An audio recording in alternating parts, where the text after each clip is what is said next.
¿Qué tal? ¿Cómo están? Muy buenos días, aquí acompañándolos a través de Radio Exitosa 95.5 de la FM y, por supuesto, siempre con los temas de actualidad y, por supuesto, también recibiendo siempre sus llamadas para que usted pueda también hacer sentir su voz, pueda compartir con nosotros sus opiniones y al mismo tiempo que todo el mundo se pueda enterar, por supuesto, de todo lo que nosotros podemos estar sintiendo como peruanos respecto a diferentes hechos de actualidad. Vamos a empezar el día con un enlace telefónico que tenemos en este momento con el vicepresidente de la República, Martín Vizcarra, quien en las próximas horas estará participando junto con la gobernadora regional de Arequipa, Yamila Osorio, en la entrega de una máquina tuneladora para hacer pues finalmente realidad un túnel de 16 kilómetros dentro del proyecto Majes Arequipa. Esto será en el puerto de Matarani, un túnel que por supuesto permitirá incluso reunir junto Matarani con Cayoma. Esto es un inicio de obras que se esperaba en verdad hace ya como 40 años. ¿Estamos ya en contacto telefónico? Sí. Aló, vicepresidente, ¿qué tal? ¿Cómo está?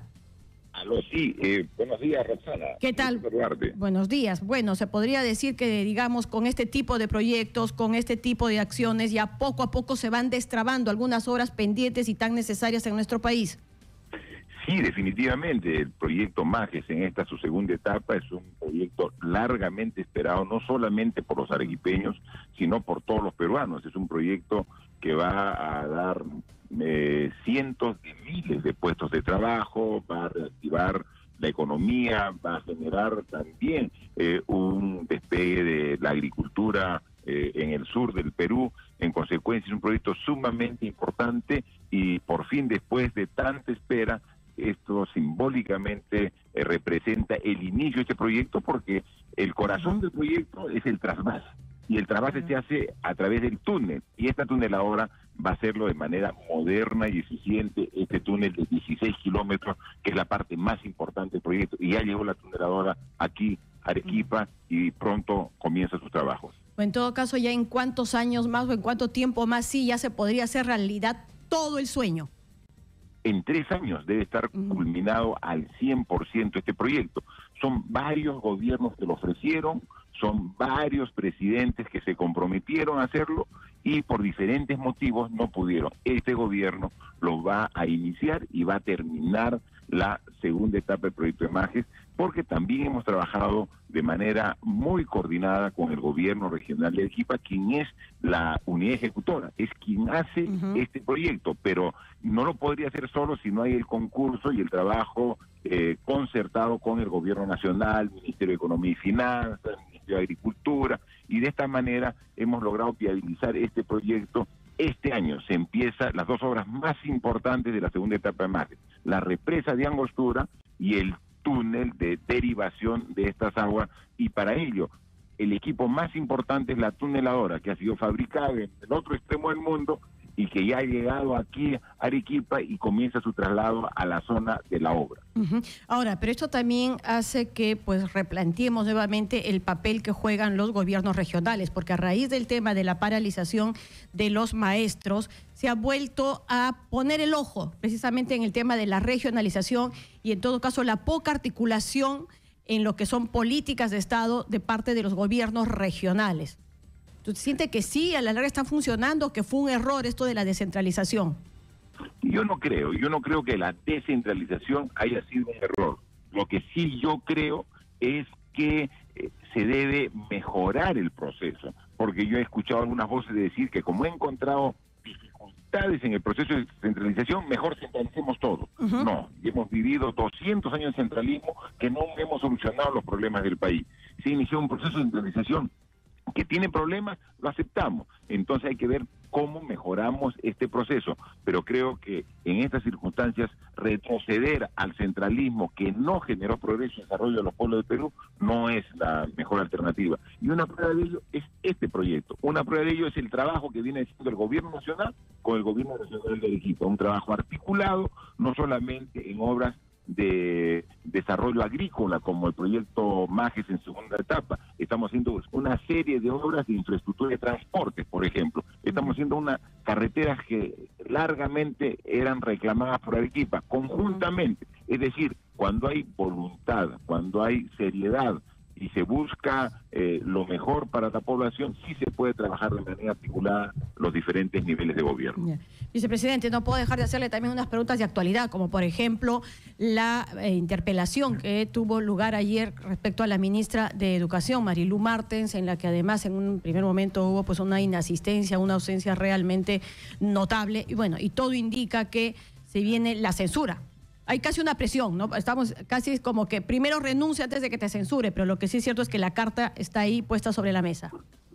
Sí, mire, yo la comprendo perfectamente a la ministra Marilú Martens, porque yo pasé por ello. Así es. Yo en el mes de mayo, yo he estado ahí con mucho esfuerzo explicando el trabajo del Ministerio de Transportes, porque en esa oportunidad era ministro de Transportes, y en algún momento conté el hemiciclo y de los 130 congresistas no habían más de 30 que me escuchaban. En consecuencia, el esfuerzo que uno puede hacer como ejecutivo, hay veces no se toma en cuenta y ya se toman las decisiones en base a criterios de carácter político. He escuchado que la fuerza más importante del Congreso, Fuerza Popular, va a tomar una decisión respecto a la censura o no de la ministra Marilú el día martes. Esperemos, pero ojalá que la decisión se tome en función de lo explicado y las respuestas que ha dado la ministra de Educación en el hemiciclo, y no que sea una decisión de carácter político sin tomar en cuenta lo acontecido en la interpelación. ¿Y en todo caso debe renunciar o esperar la inminente censura? Yo creo que no debe renunciar la ministra Marilú. Ella ha hecho una exposición amplia de todo lo que se está haciendo. También ha sido autocrítica sobre las deficiencias que puede como sector haber habido, pero hay una actitud de corregir y de trabajar por el futuro del país, que es la educación de la niñez y la juventud peruana. Y bueno, y un asunto más, el vocero de Fuerza Popular ha pues prácticamente casi como condicionado, ¿no? Cuando señala, le vamos a entregar un nuevo presupuesto al gabinete que ya fracasó, lo que ha sido interpretado como muchos como un condicionamiento. Si no me cambias ministros, no se apruebe el presupuesto 2018. Yo pienso que hay que recordar a los señores congresistas que, con todo respeto, el Estado peruano está dividido en roles diferentes en las instituciones. Nosotros somos el Poder Ejecutivo y el Congreso el Poder Legislativo, cada quien que asuma su responsabilidad, y si es que responsablemente así lo hacemos, podemos progresar trabajando todos en conjunto. Sí, pues sí, es verdad. Bien, muchísimas gracias por este enlace telefónico y bueno, pues a buena hora está la entrega de esta máquina tuneladora y qué buena noticia para Arequipa, por supuesto. Muchas gracias por este contacto. Gracias Rosana, una buena noticia para Arequipa y para el Perú. Este proyecto es un proyecto que va a incidir en el PBI de todo el país. Así que contento aquí con la gobernadora regional de Arequipa, Yamil Osorio, recibiendo esta máquina que es la demostración del trabajo esforzado que estamos haciendo para hacer realidad la segunda etapa del proyecto de Majes. Y qué bueno sentir su presencia, vicepresidente, aquí en Perú. Por eso es que muchos esperamos que no se termine yendo a Canadá. Y para que vea aquí. Que es importante sentirlo. Okay. Muy bien, no. Gracias Rosana. Muy bien, muchísimas gracias al vicepresidente Martín Vizcarra. Sí, pues en verdad esta noticia de que se va a ir a Canadá como que a muchos nos dejó un poco conmocionados. Bien, esa es una buena noticia en medio pues de muchas otras que en verdad son malas. Esta semana también hemos sido testigos de otra emboscada, un atentado que acabó con la vida de 3 peruanos, ¿no? 3 agentes de 3 miembros de la Policía Nacional que incluso con 2 autos, no estoy equivocada, pues simplemente fueron asesinados primero a balazos y luego incluso incendiaron una de estas camionetas con uno de ellos dentro. Eso es un poco para recordar alguito lo que ha significado el terrorismo. Si bien es cierto, lo que ha ocurrido en esta zona de Huancavelica es más narcotráfico y ya no necesariamente pues parte de una ideología como la que significaba o simbolizaba a Abimael Guzmán. El día 12 se cumplen precisamente, ya el próximo martes se cumplen ya 25 años de la captura de Abimael Guzmán, la captura que sirvió además no solamente para hacer, digamos, detener al hombre que estaba al frente de toda esta locura, sino también a partir de ahí ya desarticular y simplemente se fue derrumbando como un castillo de naipes. Están con nosotros en este momento el general Morán, ¿no? Carlos Morán, y el doctor Ibaceta, Marcos Ibaceta, para conversar precisamente sobre este tema. General, ¿qué tal? ¿Cómo está? Muy buenos días. Buenos días, Rosana. Hemos aprendido la lección. O sea, una cosa que a mí sí me queda clarísimo y que me perturba mucho es recordar el video de la captura de Abimael Guzmán, y cuando Abimael Guzmán se toca aquí la sien y dice, esto no morirá, esto quedará. 25 años después todavía existe Movadef, todavía sabemos que muchas de esas páginas web tienen el respaldo de algunos peruanos. Entonces digo, ¿realmente hemos aprendido? Precisamente, Rosana, nosotros como integrantes del GEIN nos hemos constituido una asociación porque derrotado militarmente Sendero Luminoso, devino pues en dos facciones, ¿no? Una facción que apuesta por el acuerdo de paz, siguiendo la directiva de Guzmán, y ahí surge Movadef, surge FUDEP y todos estos organismos de fachada que son dirigidos por Guzmán, además. Que no renuncian a su ideología y que están haciendo lo que dijo su líder, ¿no? Están haciendo un trabajo político de concientización, de acomodamiento, para en algún momento nuevamente empezar su aventura terrorista, militarista. Y totalitaria. Y esto responde pues a una línea política general. Ya lo hizo en la década de 60 y 70, cuando se encumbró con respecto a las demás izquierdas y eligió el camino de la lucha armada, como dijo ellos en el 80. Derrotado militarmente, ahora apuesta por una reconversión. Lo que pasa en el BRAE es completamente distinto, ¿no? Ellos no reconocen la jefatura de Guzmán y los jefes palominos están haciendo su guerra, pues, contra el Estado. No, y al final de cuentas no dejan de ser los agentes de narcotráfico, no los guardaespaldas de los narcotraficantes. Sí, esta es la realidad del Perú 2017. Entonces nosotros estamos con la obligación moral de, primero, recordar a las generaciones de peruanos de qué pasó el año 80 y el 90, qué pasó en esos años violentos y qué es Sendero Luminoso y cómo se va mimetizando y camuflando, infiltrando en organizaciones populares, en gremios, en sindicatos, para hacer un trabajo político que montándose sobre causas que pueden ser legítimas. Por supuesto. Que es lo peligroso también, ¿no? Porque sí es cierto, nadie desconoce muchas de las causas, o en todo caso el malestar que puede existir en diversos sectores. Pero el tema es quiénes terminan liderando, como ha ocurrido recientemente. Por eso no es bueno tampoco estigmatizar ni excluir, porque obviamente los movimientos, los sindicatos, los gremios de trabajadores, los estudiantes de las universidades tienen justas razones para reclamar, pero la labor de la policía especializada del Estado es identificar a estos elementos perturbadores que tienen una finalidad política, pues básicamente así. Así es. Bueno, Marcos Ibaceta fue además expresidente de la Sala Antiterrorista, ¿no? Así como el general Morán participó precisamente este grupo de inteligencia que logró la captura. ¿Por qué se ha olvidado tan fácil para las nuevas generaciones todo lo que vivimos? Porque no lo hablamos, o sea, hay esfuerzos desde distintos sectores, digamos, el lugar de la memoria, no sé si al final eso terminó siendo tan eficiente como se esperaba como mensaje, ¿no? Pero recuerdo que hace unos meses en el programa salimos mostrando rostros a ver cuántos sabían los jóvenes y no tenían idea de quién era Abimael Guzmán. Bueno, ¿Es escalofriante eso, doctor Ibaceta? pero era previsible, desde el 2000 ya era previsible todo lo que se venía, ¿no? Porque no hemos aprendido nada y siempre somos los peruanos de antes. Esperamos que nos revienten las cosas en la cara para recién reaccionar. No tenemos visión de futuro en función del estímulo presente. A ver, Sendero Luminoso es una organización que quiere llegar al poder y controlar el Estado.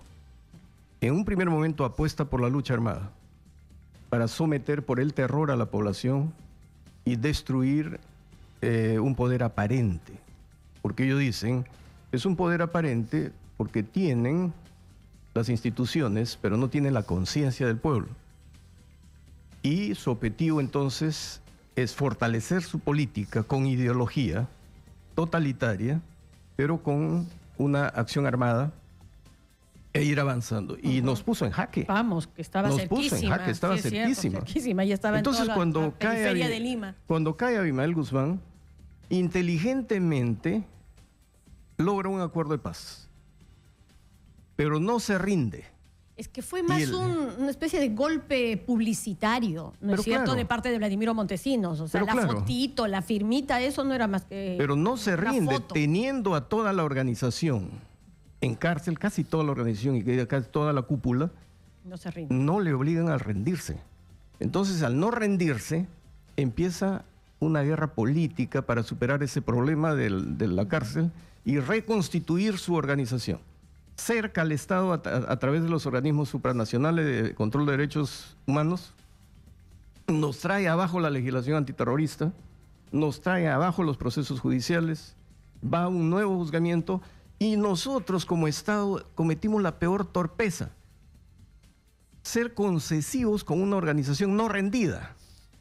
Y cuando se negocia desde el Ministerio de Justicia... Claro, usted dice que ser concesivos, ¿por qué? Porque, digamos, para otro sector, para otro grupo, o sea, también creo que es estar por encima de ellos, reconocer el imperio de la ley. Y si la norma dice que tienes que estar 25 años, estás 25 años y no el resto de tu vida. O sea, No, eso está bien. Ah, eso estaba bien. Yo no estoy diciendo algo que no tenga que cumplir los 25 años. Yo digo la tontería de haberles reducido la pena. Pero yo le estoy diciendo, no, ahí es un error. Ya. Porque esa es la consecuencia de la concesión. Ya. Si hay una organización en guerra, sino que varía su estrategia y sus tácticas al plano político, ¿por qué desde el Ministerio de Justicia se envía un emisario a negociar con las cúpulas del MRTA y Sendero? Claro. ¿Qué cosa? No sabemos hasta ahora, no se ha desclasificado. De ahí surge la Comisión de la Verdad. Una Comisión de la Verdad se instala cuando termina el conflicto. Pero si la guerra sigue y estos se están desarrollando más inteligentemente que el Estado, porque el Estado creyó que la guerra era militar nada más, cuando aquí es política por la captura del poder con una ideología totalitaria. La Comisión de la Verdad, ¿qué logró? Confrontar a los peruanos. Ahora, cuando se confronta a la sociedad peruana y ya no la sociedad con los que la agreden, la reconciliación se va lejísimo. Ahora nuestro primer objetivo es... que la parte de la Comisión de la Verdad fue importante porque le dio voz a gente, a peruanos, que simplemente sentían que nadie los miraba, nadie compartía su dolor, nadie compartía la tragedia, que habían llegado a sus casas, los habían sacado de los dos lados, por supuesto, porque el Sendero fue salvaje también, ¿no? No solamente en el caso de las Fuerzas Armadas, que hubo también algunos excesos, pero era como que no existía. Podía pasar todo tipo de atropellos y no pasaba nada. Pero por lo menos sirvió para que... Yo sí creo que eso era importante, darle voz a todos estos peruanos que dijeran, sí, a mí me pasó esto, y que el país se enterara, ¿no? Por esa parte sí creo que fue una especie de catarsis que era necesaria. Era una victoria pírrica. Ahora lo vemos así, claro, porque 25 años pero después... Pero es que no había análisis estratégico. O sea, ¿qué logró eso que le preocupa a usted? ¿Por qué no hay una conciencia, una memoria colectiva de lo que hemos sufrido y tenemos un vacío mental en la generación del 85 hasta acá? Y justamente eso era lo que buscaba Sendero. ¿Por qué de los libros escolares, de los textos escolares, se saca el terrorismo y se pone conflicto armado interno? ¿Por qué se dora la píldora cuando teníamos guerra? Simplemente nos metimos en un callejón sin salida, como que para nosotros no existiese esa guerra. Pero para Sendero sí. Fue una agresión. Y ellos lo aprovecharon al máximo. Por eso es que ahora tratan de pasar de Sendero, ya no hablan de Sendero, sino a sus órganos de fachada, pero con el derecho a tener libre pensamiento, y su pensamiento es el pensamiento Gonzalo. Y hay un vacío legal que eso convierte en una actividad atípica que no se puede perseguir penalmente. General Morán, ¿coincide usted con ese diagnóstico? Completamente. Acá ha habido un sesgo político en interpretar qué pasó en la década del 80 y 90, y desafortunadamente esto ha conllevado pues que nuestras generaciones ahora, mis hijos mismos no conocen lo que pasó. Está tan lejos de recuerdo el terrorismo que a veces queremos olvidar. Entonces es obligación del Estado de informar. Me hubiese gustado, por ejemplo, ¿cuál fue la noticia más importante de los últimos 30 años? la captura de Guzmán ha sido Claro. un hecho que cambió Pero la por historia del supuesto. Perú. No, por eso Pero- mismo se dijo pero- la captura del siglo, porque Por con eso supuesto. simplemente le poníamos punto final. Mire, y es un ejemplo de una intervención policial del Estado Extraordinario. limpia, respetando los derechos humanos. Fue una consecuencia de un trabajo de 2 años. No fue una casualidad, un trabajo sostenido, planificado por un equipo policial, ¿no? Pero es el Estado, somos el Estado, tenemos la obligación, el derecho de defendernos. Y si la defensa tiene una relación con una situación tan espectacular que cambió el curso de la guerra, entonces eso debe ser reconocido, pues, ¿no? Debe ser reconocido, debe ser estudiado. Es más todavía, nosotros le quitamos la careta moral que tenía el terrorismo y que decía, pues, de que ellos eran los defensores de los desposeídos. Sí. Asesinaron a campesinos, mataron a autoridades, policías, Poblaciones enteras. desarmados, hicieron genocidio, ¿no? Él fue capturado respetando sus derechos humanos del líder más sanguinario que ha existido en el Perú, de toda su cúpula. No fue tocado. Entonces, le quitamos esa, como decía, le demostramos como Estado la superioridad moral Ya. para intervenirlos. Y eso debería ser recordado y debe ser explicado, ¿no? Entonces nosotros no somos, como nos acusan, a veces con ese sesgo político, esta comisión investigadora que dice pues de que eran 2 facciones en guerra. No, el Estado se defendió e impuso la ley al final. Eso debe ser así. No, por supuesto que sí, pero además no estamos hablando del tema solamente de la captura, que sí fue impecable. Durante esos años, que fueron terribles, los 80, los 90, o sea, hubo también algunos excesos de Claro. algunos sectores de las Fuerzas Armadas, que eso también es innegable, ¿no es cierto?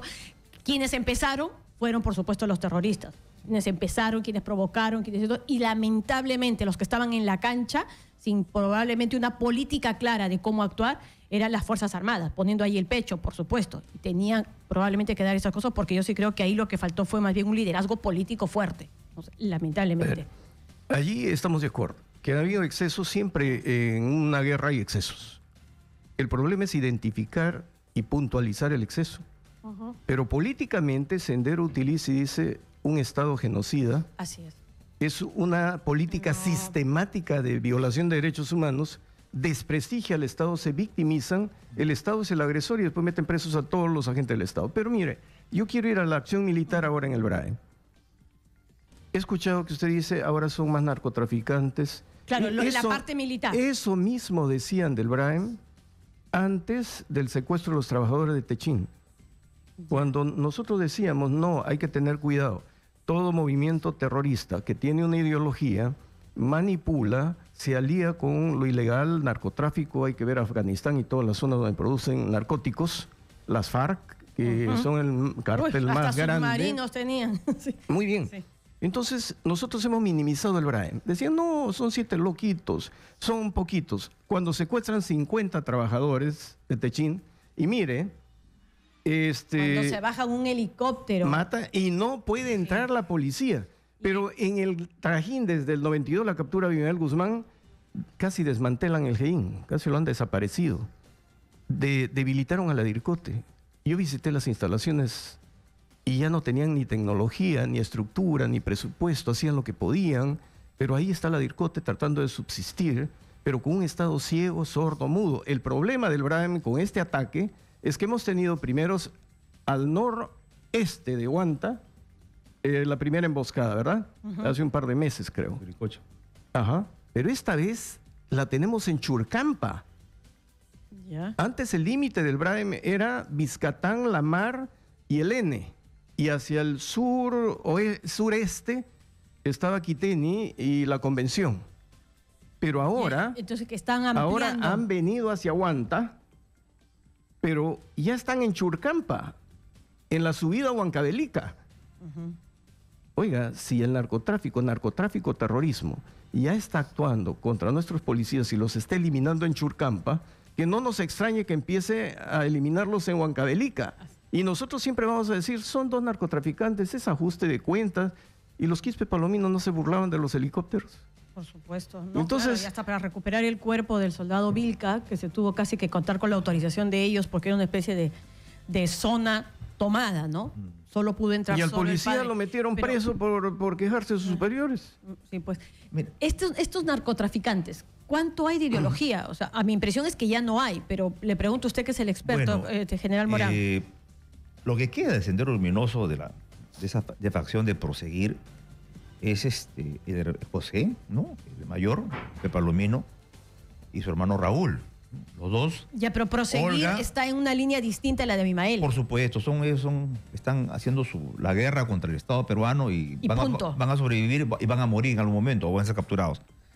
Y tres columnas, ¿no? Al mando de Antonio, de Julio Pugañahui y de Mendoza. Esos son los más conocidos. Mandos intermedios que tienen cierta capacidad de fuego. Antonio es el más beligerante y el que está participando en estas actividades últimas contra la policía.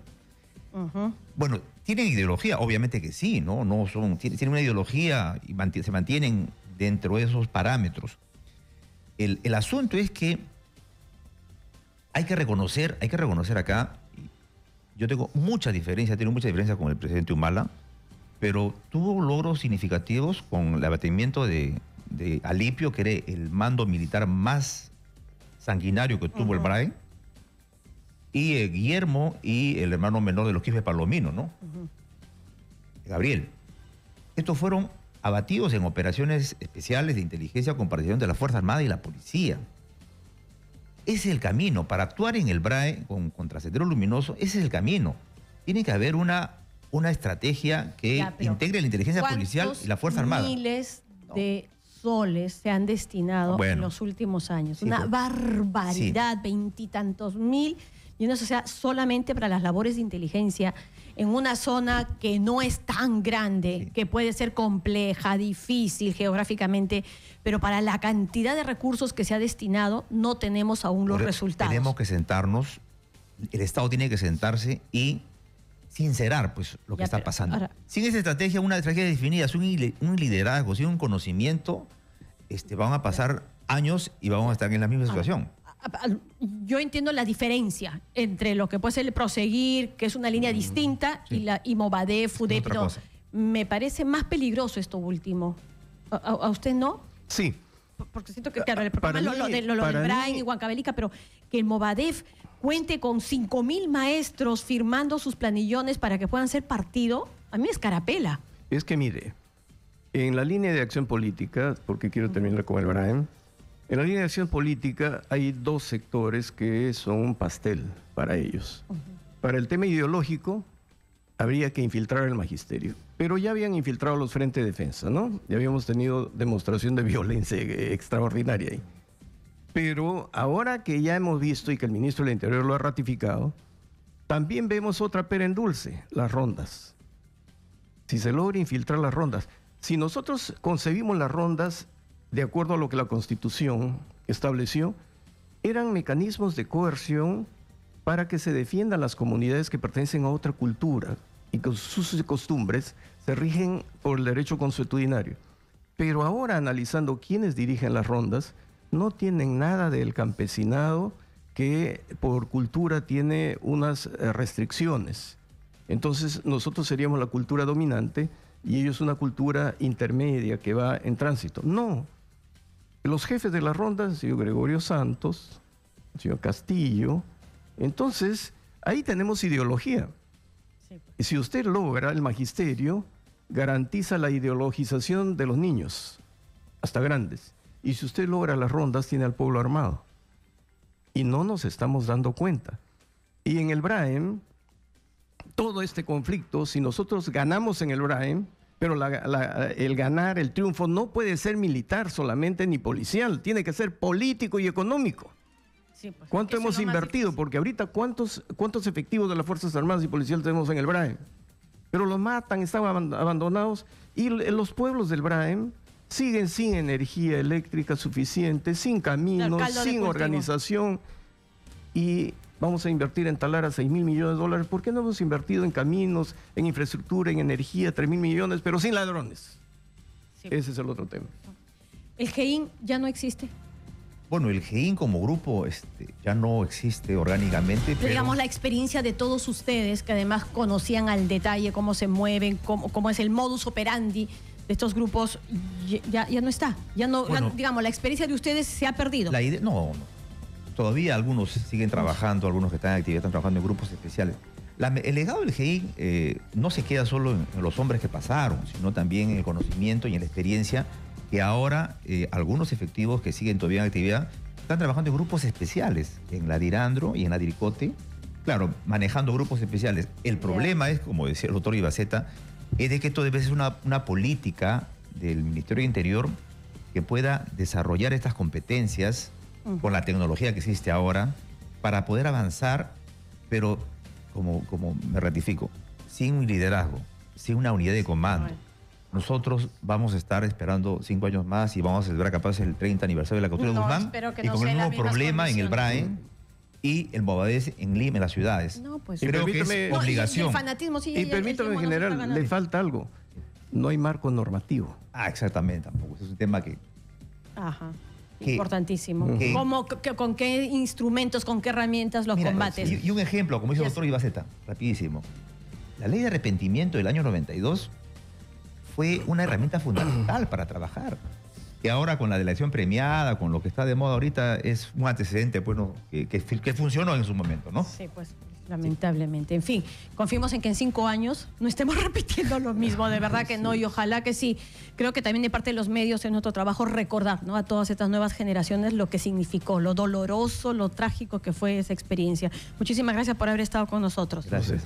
Bien, nosotros nos vamos a una brevísima pausa y al regresar estará con nosotros Heriberto Benítez, abogado de Alejandro Toledo, que bien tranquilito que está él en los Estados Unidos a pesar de todas las acusaciones en su contra. Ya regresamos. Continuamos con Rosana Cueva en Exitosa. Como lo hemos anunciado, está con nosotros Heriberto Benítez, abogado del expresidente Alejandro Toledo. Doctor Benítez, ¿qué tal? ¿Cómo está? Buenos días. Buenos días, Rosana. Gracias por la invitación. Bueno, siguen apareciendo más pruebas. En todo caso, un testimonio que de todas maneras va a ser demoledor. O sea, ya después de este testimonio, difícilmente creer en la inocencia de Alejandro Toledo. Me imagino para gente como usted, porque hay otros en los que sí, desde el inicio, como que ya advertíamos que eso estaba viniendo así. Mira, Rosana, yo lo que veo es, según lo que hay en el expediente judicial, le dieron una orden de captura a Alejandro Toledo, y estamos hablando del tema Odebrecht, y lo único que había era la declaración de un aspirante a colaborador eficaz, que era Jorge Barata, y que él no decía directamente que le había entregado dinero a Alejandro Toledo, sino que hablaba de unos depósitos a Joseph Maiman. A pedido de Alejandro Toledo. Bueno, eso es lo que él decía. Es más, dice que después siguió reclamando más. Pidieron 30 y tantos, 36. Bueno, es una versión que nunca la pudo probar y además Barata ha dicho que ya no va a declarar. Entonces, ¿cuál era la vinculación que dijo el fiscal? ¿De dónde partía su teoría? De que como Toledo es 40 años amigo de Maiman, entonces era evidente que el dinero que recibió Maiman era para Toledo. Correcto, ahí quedó.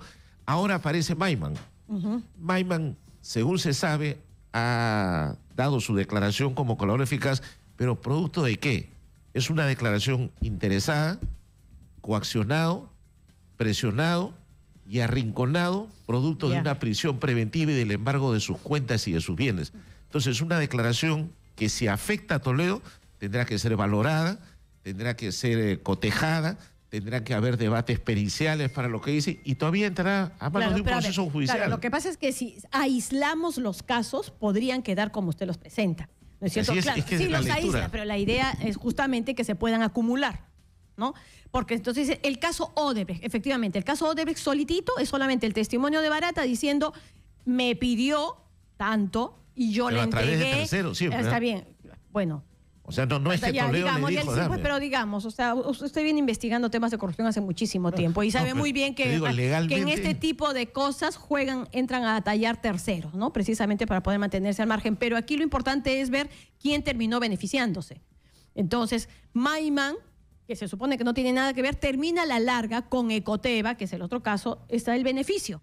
Entonces, efectivamente, Maiman empieza a mover, pero el beneficiado con la casa de Camacho, porque terminan de pagar la hipoteca de Camacho, con la casa de Punta Sal, con la otra casa de las Casuarinas, con la oficina de la Torre Omega, el beneficiario de todos esos fondos termina siendo Alejandro Toledo. Bueno, eso Entonces, es lo que se ahí dice, está. ¿no? No, no es lo que se dice. Es que nada de eso se ha aprobado. Dice, Rosana, nada. Mira, hay un proceso judicial Ecoteva que ha durado cerca de 4 años. Porque faltaba encontrar el tema de Maiman y de dónde venía el dinero. Ahora ya se sabe, pues Odebrecht. No, pero mira, escúchame. Y más, Rosana, Camargo. se sabe mediáticamente, pero judicialmente los expedientes no hay nada de eso. Entonces, Ecoteva ha avanzado 4 años, ha terminado la etapa de la instrucción y la fiscal no puede acusar porque no tiene nada. Incluso la fiscal está pidiendo 4 meses de ampliación para seguir investigando. Mira, para seguir investigando. Ahí ha habido Entonces, un no hay una problema de la acusación. fiscalía. Eso es cierto. Bueno, eso porque desde que apareció el caso de Odebrecht, inmediatamente debió ir donde la doctora Villar. Ahí sí es cierto que pero mira, no la jugaron mal. Porque si de frente iba el testimonio de Barata para el caso de Ecoteva, se cerraba el círculo. Bueno, está bien, pero mira, veamos una cosa. Todos piensan, dice, se cerraba el círculo, se iba o si venía para el otro lado. Ya. El tema real y concreto. Unos celos tontos. Pero mira, el tema real y concreto es que Ecoteva 4 años investigó y la fiscal no tiene nada. En el caso Odebrecht apareció lo que ya todos conocemos. Mira, el abogado de Maiman pidió acumular los procesos. Se fue a una audiencia y tanto la Procuraduría como el Ministerio Público se opusieron a que se acumule. Porque el tema era hacia dónde se... Claro, es que a cuál se endosaba a cuál. No, pero Entonces, el tema era que se endosara esa acumulación hacia el caso de la doctora Villar y no hacia el caso de Odebrecht. Porque dentro, en el medio, hay unas reglas de juego que podrían terminar luego, pues, beneficiando precisamente al investigado. ¿No es cierto? Mira, yo lo que veo es que el Ministerio Público y la Procuraduría se opusieron. Y el juez Concepción les dio la razón y dijo, no hay un cordón umbilical que una a los dos. No hay cordón umbilical. Mira, no es que dijo, me quedo yo, se quede el otro. Prevaricato porque estaba él colocándose como el juez del caso. Si es que se unía. Es que él es, de acuerdo al nuevo código, él no es el juez del caso, él es un juez de garantías. Él solo se preocupa de que se garantice una investigación imparcial. Pero iba a terminar dirigiéndose de alguna manera hacia un magistrado. Él solo es de había garantías. Que acumularlo. Por eso, pero el juez dijo, no se puede acumular porque no hay un cordón umbilical y terminó. Era que no se podía acumular hacia el caso Odebrecht, no hacia el caso Ecoteva. Eso era lo que estaba... La discrepancia, en todo caso, a lo que le dice no, es que no se endose a Odebrecht. Al contrario, lo que podría resultar más eficiente, más efectivo o lo legal es que Odebrecht se endose al caso Ecoteva, que es complejísimo. La gente puede estar así mareándose, pero en esas cositas es donde uno puede terminar confundiéndose y asumiendo, Rosana, digamos, estas hasta donde yo sé, distorsiones. Hasta donde yo sé, el juez dijo, no hay un cordón umbilical que una a los dos. Es más, se dijo también que uno estaba con el Código de Procedimientos Penales antiguo y el otro está con el Código Procesal nuevo. Entonces decían, no hay manera de hacerlo. Correcto. Entonces yo digo, si las propias autoridades dicen que no se puede acumular, ¿por qué insisten en la acumulación? Digo, ¿por qué el presidente del Poder Judicial sale a todos los medios y dice, yo recomiendo, sugiero, propongo que se acumule? Dime tú, ¿eso no es una interferencia en la investigación? Que él diga, lo puede pedir el procurador, lo puede pedir el fiscal, y encima se van al Congreso. Mientras todos los peruanos veíamos el partido de fútbol Perú-Ecuador, en el Congreso el juez Concepción decía, bueno, el tema ya varió, si me lo piden de nuevo tendré que resolver. O sea, ya hablaron y adelantaron opinión de manera general. Eso es una realidad, bueno, ese cordón umbilical se llama Joseph Maiman, probablemente. No lo sé, pero el juez dijo que no había. Entonces, ya sé, pero digamos, ahora ya hay una colaboración eficaz de parte de Joseph Maiman. Bueno, habrá que ver qué es lo que dice, ¿no? Si eso ya no es el cordón umbilical... Por eso digo, hay que ver, y no te olvides que la declaración de un colaborador eficaz de uno no es suficiente ni para arrestar ni para condenar a nadie. Ya lo definió el tribunal en el caso Félix Moreno. Ya dijo, no es suficiente. Entonces vamos a ver qué es lo que dice. Ahora mira, vamos a ver qué dice. Ese dinero que deposité en Ecoteva, porque además hay que entender, Maiman es un empresario, bueno, que podría considerarse de los grandes tiburones, ¿no es cierto?, en esos océanos. Que tiene un equipo, pero Dios mío, uno entra a su página web de Merjap y todo y te dice que su funcionario ha pasado por las super, hiper, recontra universidades y de pronto decide crear una offshore donde la señora Fernenburg va a ser la presidenta de... Él mismo ya lo dijo, según entiendo, a pedido de la propia Elian. Bueno, ¿Y ahí- hacia dónde terminaron Pero esos mira. fondos que él derivó porque quería hacer un negocio inmobiliario en el Perú? Pero, O sea, Rosana, que queda ahí- claro que ahora él va a terminar diciendo simplemente la verdad. Por eso yo digo, mediáticamente esa es la conclusión a la que Ya. se llega. Pero legalmente el fiscal, el procurador, el juez y la defensa lo que tienen que ver es, el señor Mayman dio la versión A en Ecoteva, Sí. ahora viene con la B. Vamos a hacer una comparación a ver cuál es la verdadera, porque no porque él cambie quiere decir que esa es Ya, la verdadera. ahora, Ahora mira, este- y en Estados Unidos, que es donde se va a pedir la extradición, Estados Unidos tiene reglas. Y para Estados Unidos, la persona que cambia de versión interesadamente o que miente, pierde casi el 80% de su Ya, valor. pero- Ahora, aún cuando en Estados Unidos hay colaboración eficaz, pero a pesar de eso, para el norteamericano, una colaboración eficaz es un tema muy delicado que tienen que tocarlo con pinzas, Claro. sobre todo Bueno, por la pero declaración en el interesada. expediente de allá no hay, pues, o sea, va a ser la primera vez en el expediente en Estados Unidos que él va a terminar apareciendo. Además, hay otra cosa. Él señala que parte de los fondos pasaron por los Estados Unidos. Y eso sí va a complicar la situación de Alejandro Toledo, ¿no? ¿Pero por qué? ¿Cómo que por qué? A los estadounidenses, a la justicia estadounidense no le gusta que se esté lavando dinero a través de su sistema financiero. Pero yo digo- eso sí complica pero- bastante. pero ¿cuál es el hay, que pasa? hay casos en los que entiendo Pero que ¿cuál es el- solamente por eso Mira, ya cuando pueden Ecoteva- procesarlo incluso allá. Pero cuando Ecoteva decide adquirir los inmuebles y envían el dinero al Perú, el circuito que hacen por la propia mecánica bancaria es que llega a Nueva York y de Nueva York viene al Perú, pero es por un trabajo de los bancos, no es porque hayan lavado a un determinado país y lo hayan ingresado y de ahí lo hayan metido a otro lado. Es lo que yo tengo entendido, es que llega a Nueva York porque todo depósito que llega a América Latina tiene que ser a través de... Bueno, pero eso se verá en la investigación, pero yo no creo que eso vaya a comprometer un proceso judicial allá, porque lo contrario, ya los norteamericanos estarían iniciando las investigaciones, ¿no? Porque Mayman se supone que es un empresario que trabaja en Estados Unidos. Mayman, hasta donde tengo entendido, tiene procesos en Nueva York de sus socios que lo han denunciado por fraude y tiene inconvenientes incluso con la Bolsa de Valores de Nueva York. O sea, él ya está investigado No, allá. Y en varias partes, ¿no? Ustedes, También en Egipto. yo creo que y en otros Panorama zonas. sacaron un informe de las Sí. actividades de Mayman. Sí, y él- no. y Estados Por eso Unidos, digo, tiburón de todas pero mira, maneras es. Estados Unidos sabe quién es Mayman. Sabe las investigaciones que tiene Mayman. Entonces, una declaración de él, no sé si tendrá el valor necesario como para que lo Ya. arresten o como para que venga una extradición. En lo que se espera, en todo caso, es que pueda probar que todas esas movidas financieras fueron a pedido de Alejandro Toledo. Tendrá que demostrarlo, sí, que es Imagino cierto. que tendrá correos, imagino que tendrá WhatsApps, imagino que tendrá, de alguna manera se tienen que haber comunicado para haberle dicho, oye, ahora dispón la plata para aquí, ahora dispón la plata para allá, que sea Eva Fernenbuch. Se O sea, supone- porque incluso hasta para formar Ecoteva, la offshore, estuvo Toledo allá. El mismo notario lo ha acreditado. Bueno, los lo que yo propios recuerdo notarios de que allá. lo que Así dijo Mayman era que la plata se la dio a Sí. Avidanón Sí, y que Avidanón sí. es el que fue y crearon la empresa. Incluso hasta tú recuerdas que por el nombre de Ecoteva comenzaron a decir en el Perú que significaban las siglas de los sí. nombres, ¿no? Sí, sí, sí, pero pero- después se descubrió que no era así, que era una palabra hebrea, creo que significa naturaleza y que el nombre había ido por ahí. Y eso se cayó, porque acá se hablaba mucho. Sí, las pero eso sí, iniciales, pero eso sí todo era lo pura que se especulaba. especulación. Por Eso sí era pura especulación pero ya te digo, eso es para que mediática. veas cómo las cosas con el Ya. tiempo se van aclarando. Ahora, una cosita, Rosana. Yo digo, Mayman, todos dicen lo que dirá de Alejandro Toledo. Nosotros como abogados todavía no conocemos la versión de Mayman porque evidentemente estamos tratando de acceder a ella para poder defender, pero nos niegan No, todo. recién esta semana, ¿no? Por eso, pero todavía no. Lo anterior no era. Pero lo anterior no lo declaró que se ha nada. publicado No, y en lo un anterior- par de medios no era. No, y claro, Era era un resumen de un Ecoteva. resumen de varias Así cositas. es, Cogieron así es. varios datos y los pusieron como Así parte es, y de- lo armaron. Ya, ahora yo digo, ¿y qué pasa si Mayman habla de otros personajes? De eso nadie toca el tema, porque acuérdate que Mayman es amigo de gente vinculada a Alan García, de gente vinculada al fujimorismo, tal vez de gente de Ollantumala, porque él ha hecho negocios con todos los gobiernos. Sí, es verdad. Él es cercano, según tengo entendido yo, a Luis Alba Castro, es muy amigo de Joy Guay. Bueno, en el tema de cercano los a bonos, Río ¿no es Leca. cierto? Bueno, en el tema de la Sí. compra de la deuda, Sí. que los investigaron con el costo. Entonces, Mayman es un personaje que ha hecho negocios con todo el mundo.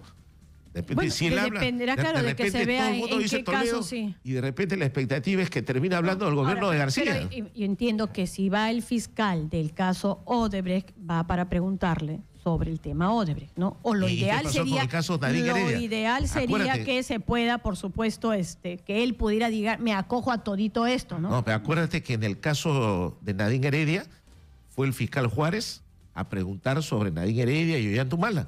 Y terminó hablando de Keiko, de García, de todo el mundo. Y él decía, no, es que yo no investigo eso, no puedo. Y se le armó un lío. Entonces vamos a ver si acá, donde el señor Hamilton Castro de repente ha hablado de García, de repente ha hablado de Fujimori, pues no sabemos. Así que la expectativa es grande. Yo creo que hay que conocerla, porque la versión se va a conocer al final. Porque mira, en la colaboración eficaz, ¿qué implica? Que el fiscal después le presente al juez para que el juez dé una resolución declarándolo colaborador. Cuando eso suceda, lo lógico es que el fiscal ese cuaderno de colaborador lo ingrese al expediente. Al ingresarlo, lo conoce todo el mundo. Entonces, todos nos vamos a enterar con el tiempo qué es lo que realmente dijo Maiman, qué cosa habló y a quiénes más pudo comprometer. No necesariamente a Toledo. Esta confrontación que hay entre la Fiscalía y el Poder Judicial sobre el caso Toledo, los fiscales pidiendo la celeridad que se requiere, por supuesto, para poder enviar el expediente, y de parte del juez Concha que no, que yo quiero que me modifiquen y me pongan esto, eso termina beneficiando así enormemente a Alejandro Toledo, ¿verdad? Mira, yo creo que el juez ha perdido imparcialidad, porque un juez no puede estar favoreciendo a una de las partes. Y el juez le está diciendo al Ministerio Público, yo le estoy haciendo preguntas para que me diga esto, yo le puedo dar más plazo, el fiscal está actuando mal, yo lo ayudo a él. Y encima sale Dúbel y Rodríguez y dice, sí, vamos a coordinar entre todos para traer a Toledo. Esa es pérdida de imparcialidad, porque imagínate tú que el juez gire al otro lado y le diga a la defensa, yo estoy ayudando a la defensa. Para yo que tengas un caso más sólido. Claro, tal o cual cosa. Verdad, ese es un dato que sí es cierto. Claro. O sea, yo como juez quiero ayudarte a ti, fiscal, a que tu caso funcione bien. Pero y al otro lado. Entonces cuando yo soy el que tengo que estar al centro. Así es, pues. O sea, en la balanza él está al medio. Entonces, esto que tú ves en público es enorme. Pues eso que tú ves en público, nosotros estamos sacando fotocopias y esto no es una infidencia. Estamos sacando los videos, los audios y los vamos a presentar ante la autoridad de los Estados Unidos para que vean que no hay una imparcialidad en la investigación y que no hay garantías para someterlo a Alejandro Toledo a un proceso si es que se llevara a cabo en el Perú. Es más, hay una interferencia que para nosotros es una persecución. Bueno, pero lo que estamos escuchando de Duberly Rodríguez todos los días lo estamos viendo. Concha. Y insisten, hasta la ministra de Justicia sale, lo llama cobarde y dice todo. Entonces imagínate. Ya, que lo haya, digamos, no, ella lo que ha dicho es que políticamente, eso es una declaración política, no debió actuar de una manera cobarde como lo hizo. Debería venir y dar la cara aquí al país. Yo pregunto, este tema se va a evaluar en Estados Unidos. ¿Ustedes se imaginan que un secretario de Estado en los Estados Unidos salga y llame cobarde a un investigado que diga que tiene cobardía? Segundo, yo le pregunto a los amigos radioyentes, ¿ustedes se imaginan que en los Estados Unidos el Congreso cite al presidente de la Corte Suprema para que le explique de un caso y que el presidente de la Corte Suprema vaya con 2 jueces federales para que se pongan a hablar de una extradición? Mira, eso espanta al norteamericano, se vuelven locos. O sea, es increíble. Entonces, esto va a llegar allá y la autoridad norteamericana va a ver y va a decir que en el Congreso, el presidente de la Corte Suprema y los jueces, por favor, acá no hay ninguna garantía. Entonces yo digo, para la defensa no solo basta con entrar a discutir, como dicen unos, el tema de fondo. Yo tengo que demostrarle a la autoridad norteamericana que no hay garantías. Y ahí están las pruebas.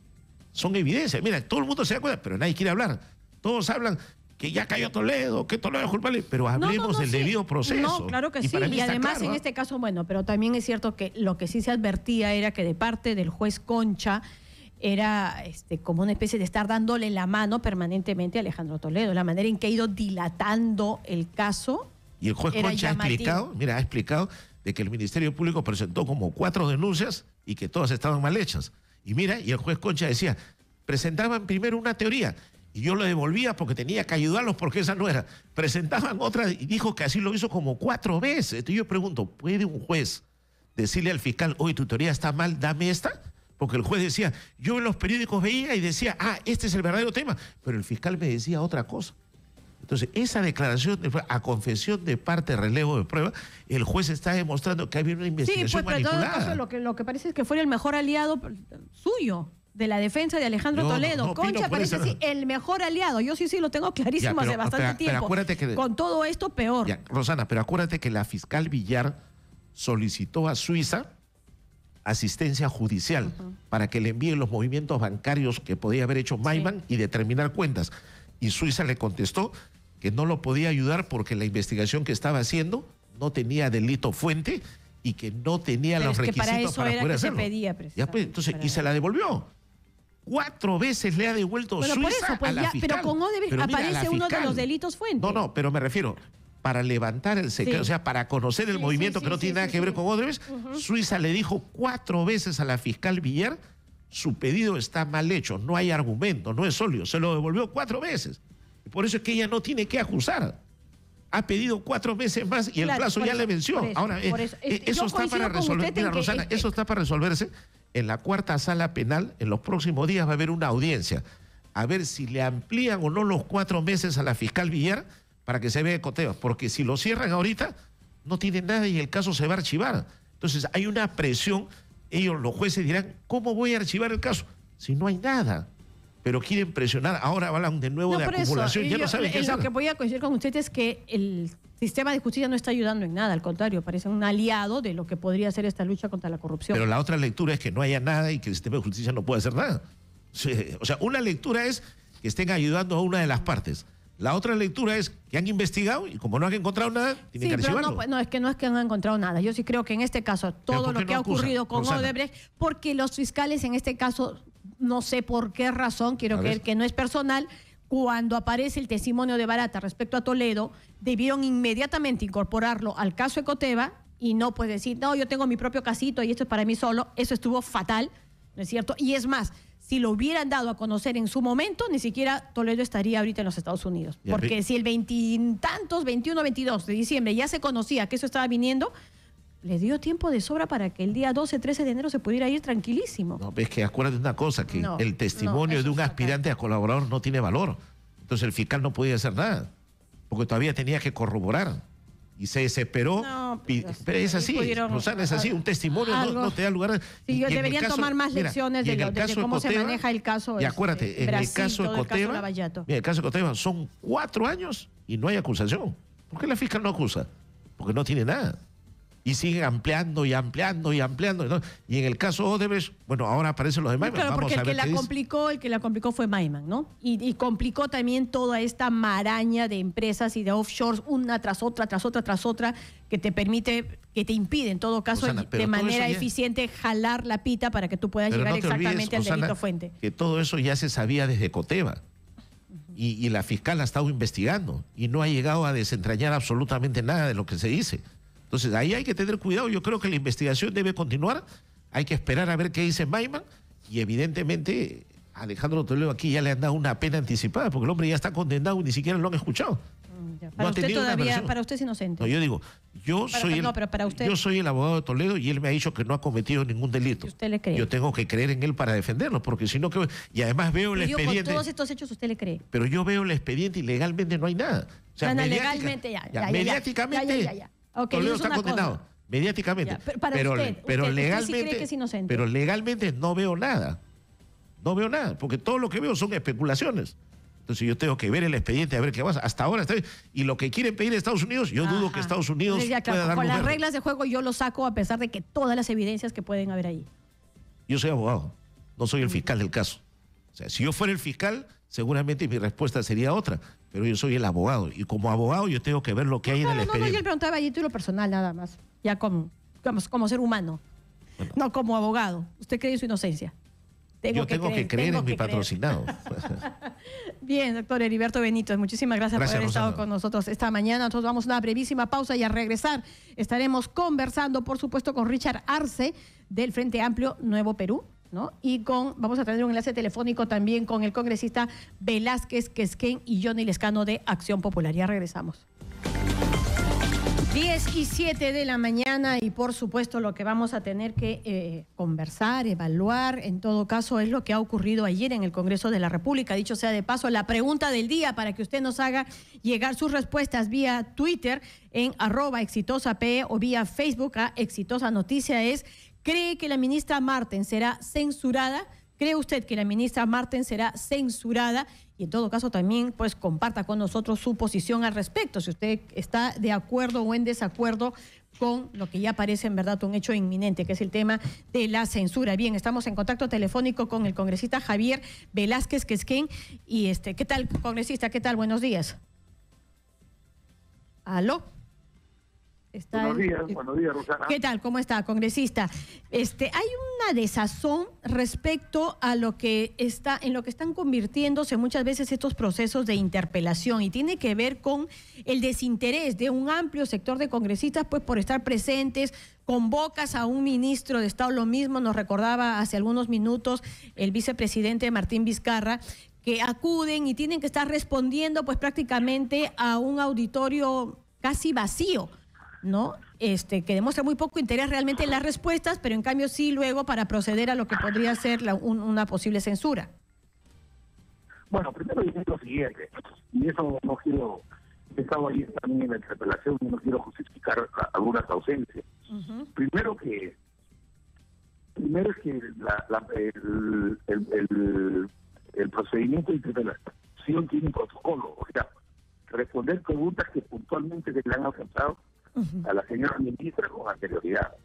Segundo, es que si bien es cierto, lo ideal es que todos los parlamentarios estemos en el hemiciclo, pero hay actividades a veces que, por ejemplo, ayer era viernes y normalmente algunos parlamentarios hacemos compromisos los viernes y atendemos personas ahí en las salas contiguas, pero estamos pendientes a través de la televisión, de la internet, de la respuesta. Pero lo importante es estas interpelaciones, y siempre la gente del gobierno se queja porque no tiene experiencia política. Creen que esto es una empresa, es un negocio en la que solamente ser buen ministro es destrabar proyectos, esas cosas. Mire, lo de ayer ha sido leccionador porque mi apreciación personal es que a la ministra se le ha interpelado por una crisis, una huelga magisterial, que siendo importante es parte de un conjunto de actividades que ella desarrolla en el sector.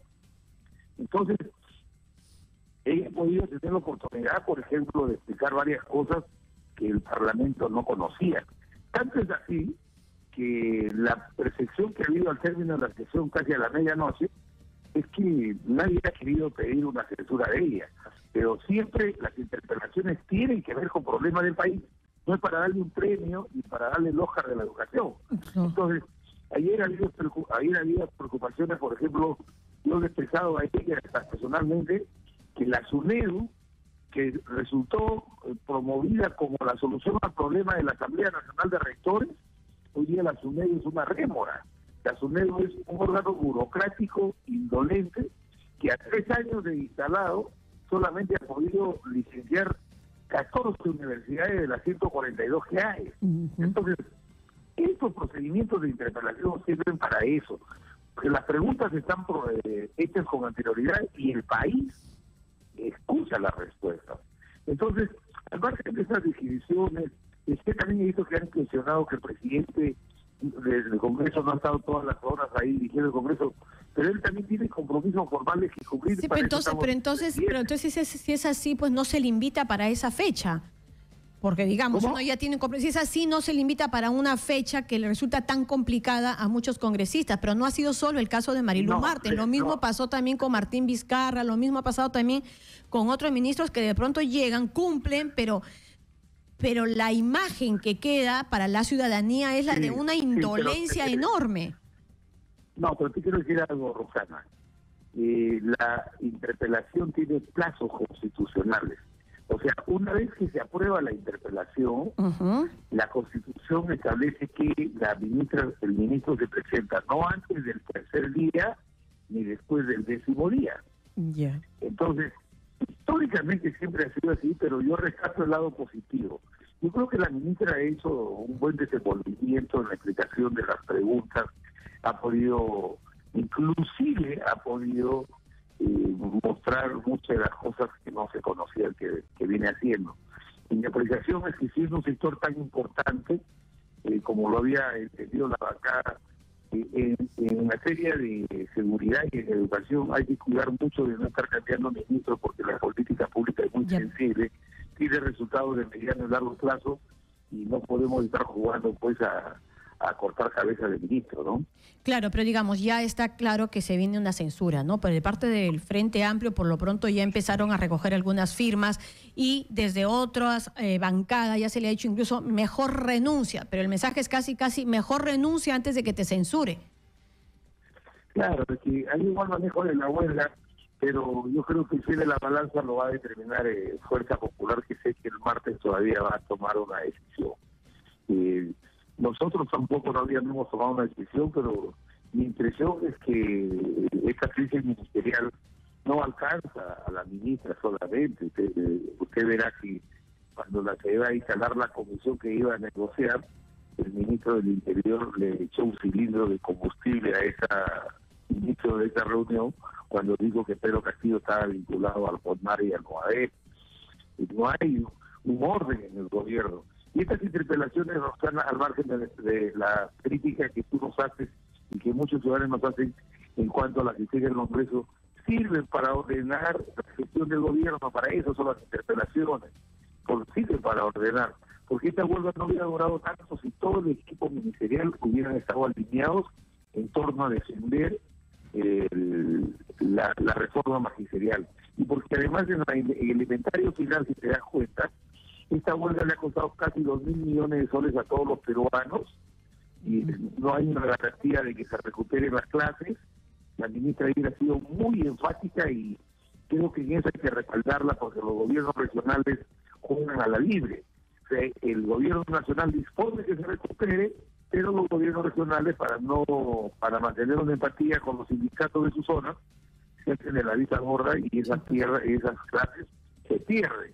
Entonces yo creo que lo que viene ahora es ayudar a que se recupere el íntegro de las clases y que los maestros, a los efectos de que no se les descuentan, puedan demostrar que han recuperado totalmente las clases que se han perdido, ¿no? En todo caso, la posición suya y la del APRA no va por la censura, ¿o sí? ¿O lo van a discutir?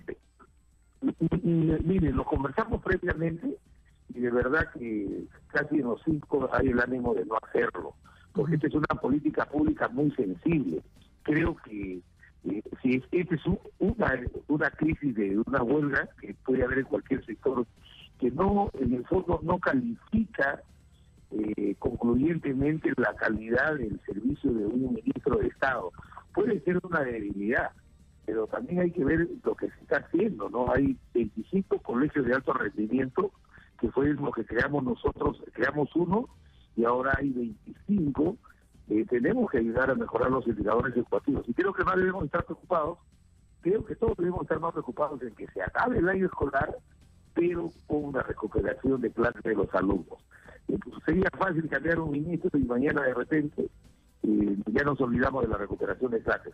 Y yo creo que si el gobierno está pensando en por lo menos rasguñar o abrir la posibilidad de que en 2021 nos puedan tomar en cuenta en OCDE, tenemos que ayudar todos a la mejora de la calidad de la educación, que hay mucho por hacer. No solamente la educación básica, sino como se repite, la educación universitaria.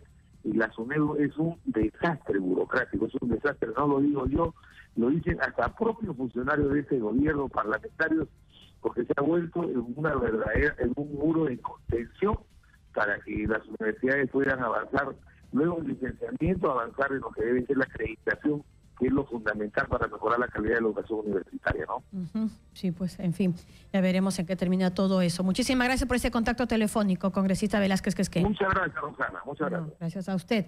Y ya son las 16 de la mañana y se encuentra con nosotros el congresista Richard Arce. Él es congresista del bloque Nuevo Perú, dentro del Frente Amplio. ¿Qué tal, congresista? ¿Cómo está? Muy buenos días, Roxana. Muchas gracias por la oportunidad. Después de una jornada bastante intensa el día de ayer en la interpelación de la ministra, terminamos a altas horas de la noche, pero ha sido importante para que la población escuche, pero sobre todo se vea que se ha abierto el debate respecto a la solución del problema que existe con los maestros. Porque lamentablemente se ha llegado a un extremo donde el gobierno se encuentra entre la espada y la pared. No se ha parado la huelga, simplemente se ha suspendido. Así es. Y hay algo muy importante, ahí hay que partir de esta premisa, que la educación de los niños... Por debilitamiento también, ¿no? Digamos, ya se estaba por múltiples razones. Pero a mí lo que me preocupa es los niños. Los niños ya no pueden seguir perdiendo más días de clase. No, la recuperación va a ser dificilísima. No, y hay que ser sinceros, hay que ser muy objetivos. No se va a recuperar las clases. Yo vengo de un colegio nacional. Nosotros sabemos que cuando había paros, y esto es año tras año, desde que soy niño, recuerdo claramente que los maestros reivindicaban la misma demanda que existe en el pliego petitorio. Una reivindicación salarial, un reconocimiento a su trabajo. pero se perdía las clases y por más buena voluntad que existe de recuperar sábados, llegar un mes, no se recupera las clases. Es mentira eso de que uno durante todo diciembre, previo a las fiestas y todo estés yendo, pues y además ayer... en los hechos no ocurre. Y además ayer en el debate, el congresista Ochoa demostró claramente que el sistema que ellos están pretendiendo para recuperar las clases no va a estimular para que se recupere las clases. Porque no hay un estímulo, no hay unas horas extras. ¿Qué tipo de estímulo? No, o sea, en el diseño de la estructura para recuperar, porque normalmente está estipulado que más o menos es hasta el 15 de diciembre que siguen las clases. Entonces tiene que haber algún mecanismo, algún control, algún seguimiento y un estímulo, evidentemente, porque es su periodo de vacaciones, entre comillas, de los profesores y podría generarse ahí un problema. ¿Pero que encima un pago de horas extras? Es que se tiene que generar un mecanismo para que se pueda recuperar las clases, Roxana. O sea, encima de que se está pidiendo que no se les vaya a descontar, porque si se les descuenta, vuelven nuevamente. No, pero estamos hablando. No, han decidido descontar. El escenario es que se les están descontando. Se les va a descontar, pues, claro. Se les está descontando. Pero incluso ellos han dicho que sí, pero todavía no se ha llegado a hacer. En algunas regiones sí, porque recuerda bien que los presupuestos lo manejan los gobiernos regionales. Y es el gobierno regional el que toma la decisión. Porque han señalado que si se les descuenta, digamos, de repente a un grupo más amplio, se van a ir nuevamente a la huelga. Aparte de eso, pero lo que a mí me preocupa también... Y encima de eso, o sea, no solo no me descuentes, sino que además me tienes que pagar horas extras. O sea, entenderá que muy popular no resulta. Mire, a mí, de primera sensación, a mí, oye, no te pases, o sea, eso es demasiado.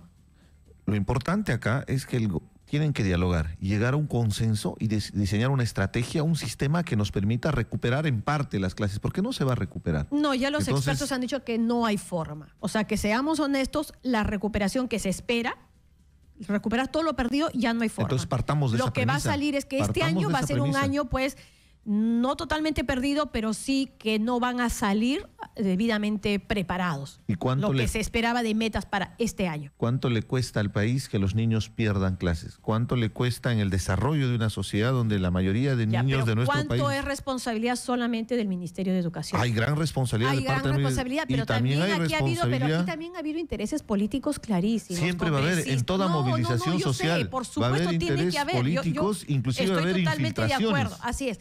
Pero en este caso, que las dirigencias estén tan infiltradas como se ha podido demostrar en estos casos, sí ha sido pues penoso, ¿no? En toda movilización social va a haber aprovechamiento.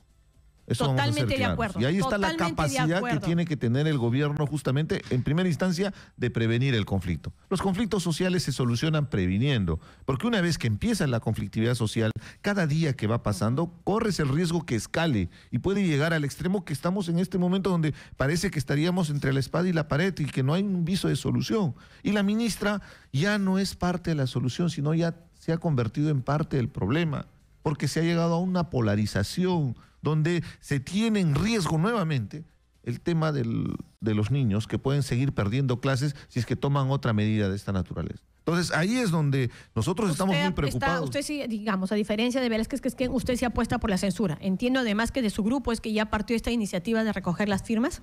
Sí, nosotros esperábamos que la ministra, como un acto de hidalguía, presente su renuncia ayer en la interpelación. No lo ha hecho, ha expuesto. No, ya ha anunciado que no lo va a hacer.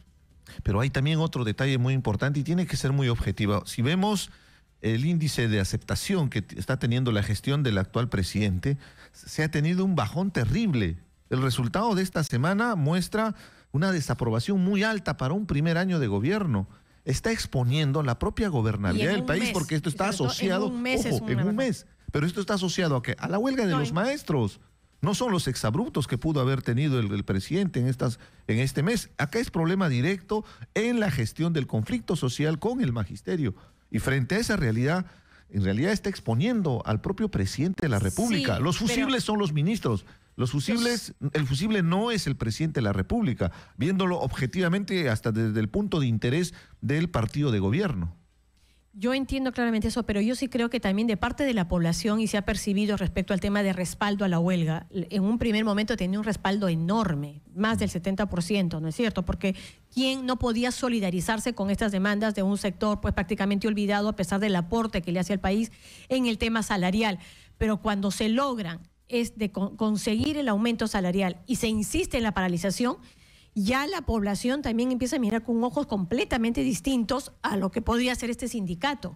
O sea, yo sí creo que también hay un desgaste de ambos lados en esa situación. No, completamente de acuerdo. Además, si recordamos en la buena intención que hubo de un grupo de congresistas para poder facilitar el diálogo, recuerdo bien que en el pliego petitorio el punto de quiebre llega en el punto 9 respecto a la evaluación y el posterior despido. Ese es un tema importante. Entonces, por ejemplo, se hubiera acordado ahí, hubiera sido buena predisposición del gobierno, por ejemplo, declarar una moratoria de 1 año tal vez para que se socialice adecuadamente en qué consiste este proceso de evaluación.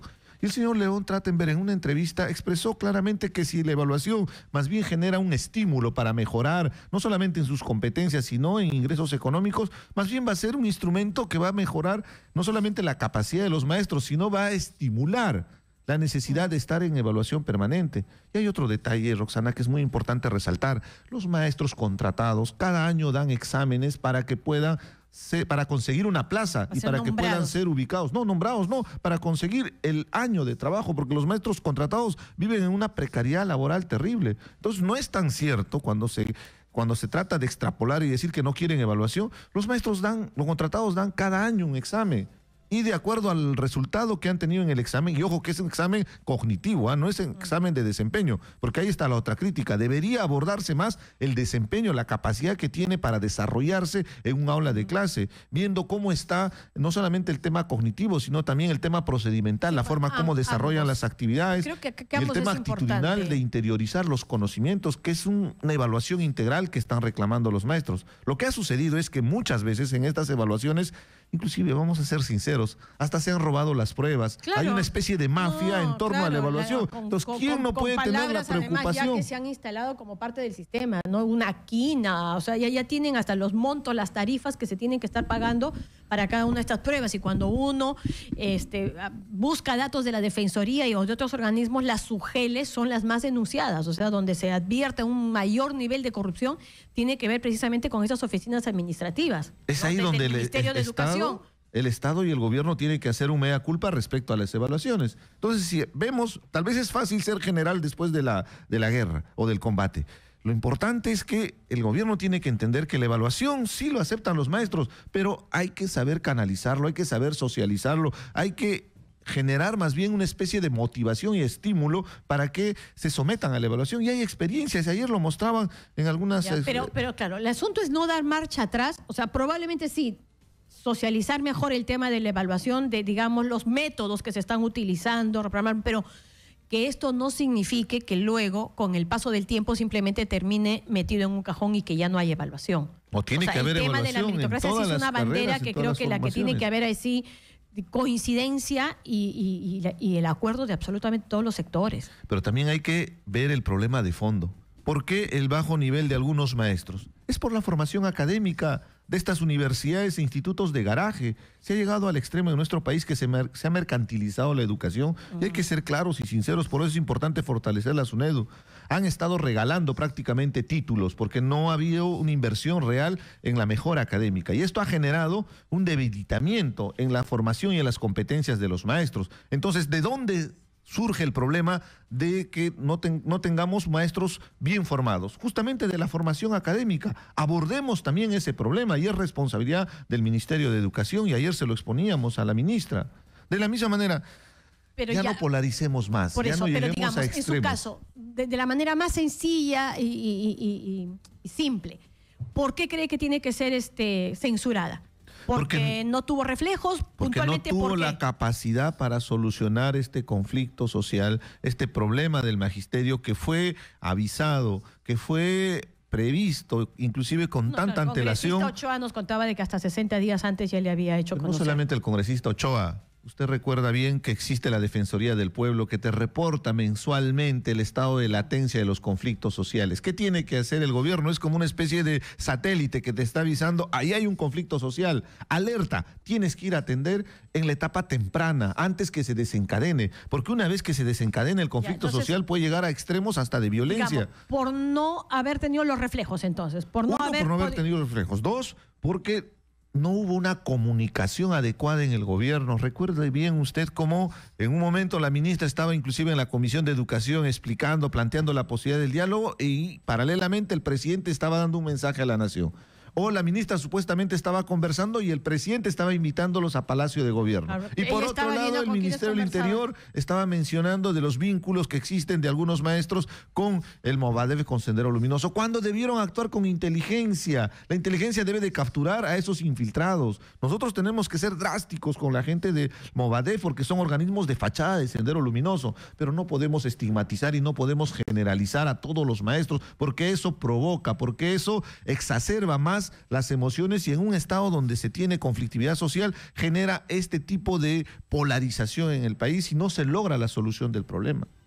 Bien, ¿qué tal si vamos ya a una brevísima pausa y regresamos para conversar con usted también de otros temas de actualidad que tenemos que analizar? Tenemos que ver el tema del terrorismo, o sea, 25 años después estamos todavía preocupados por el Movadef.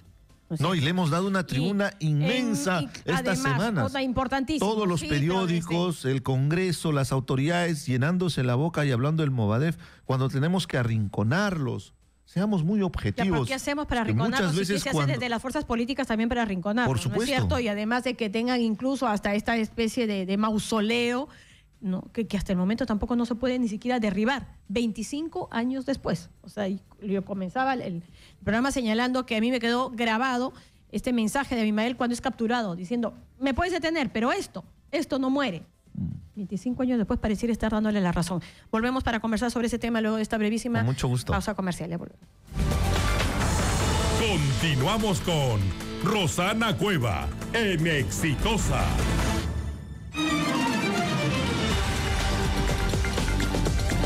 Bien, son ya las 10:30 de la mañana y nosotros continuamos con nuestro invitado, el congresista Richard Arce, congresista del bloque Nuevo Perú. Y ya para cerrar el tema de educación, usted estaba preocupado por algunas de las cifras. El día de ayer la ministra presentó un cuadro comparativo entre el 2011 y el 2017.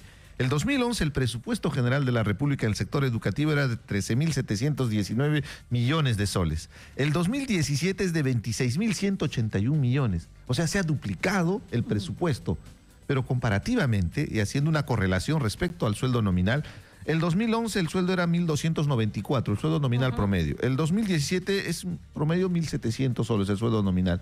No ha habido un incremento real en proporción a duplicar. No, sí. Y ese dato es muy importante porque ¿en qué se está gastándose la plata? Claro. En las famosas consultorías, en estos direccionamientos. eso hay que Y en eso hay fiscalizarlo. que ser crítico. No, pero además también el nivel de ejecución es bastante bajo. Ayer estaba escuchando también y el nivel de ejecución habría llegado al 36%, con todas las necesidades que hay, ¿no es cierto?, en infraestructura, sobre todo, que se esté en un nivel de ejecución tan bajo es alarmante. Y O sea, súmale eso esto la también, deuda claro. social, ¿no? Que ya se ganó y ya hasta se judicializó. La ministra hablaba que hay una deuda social de 3.280 millones y solo se ha previsto 200 millones para atender, solo el 6%. ¿Con qué plata se va a pagar? Si hay saldos, si se puede optimizar esos recursos, yo creo que podríamos abordar y solucionar el problema del pliego petitorio de los maestros. Bien, en todo caso, no se olviden que la pregunta es, ¿cree que la ministra Martes será censurada? Respóndanos en nuestras redes sociales, Facebook, Exitosa Noticias, y en el Twitter, @ExitosaPE.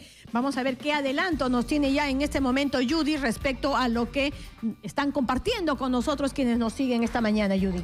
¿Cómo estás, Rosana? ¿Cómo está, congresista? No te imaginas, Rosana, los comentarios. ¿Crees que la ministra Martes será censurada? Pero Álvaro nos pone un meme bastante divertido.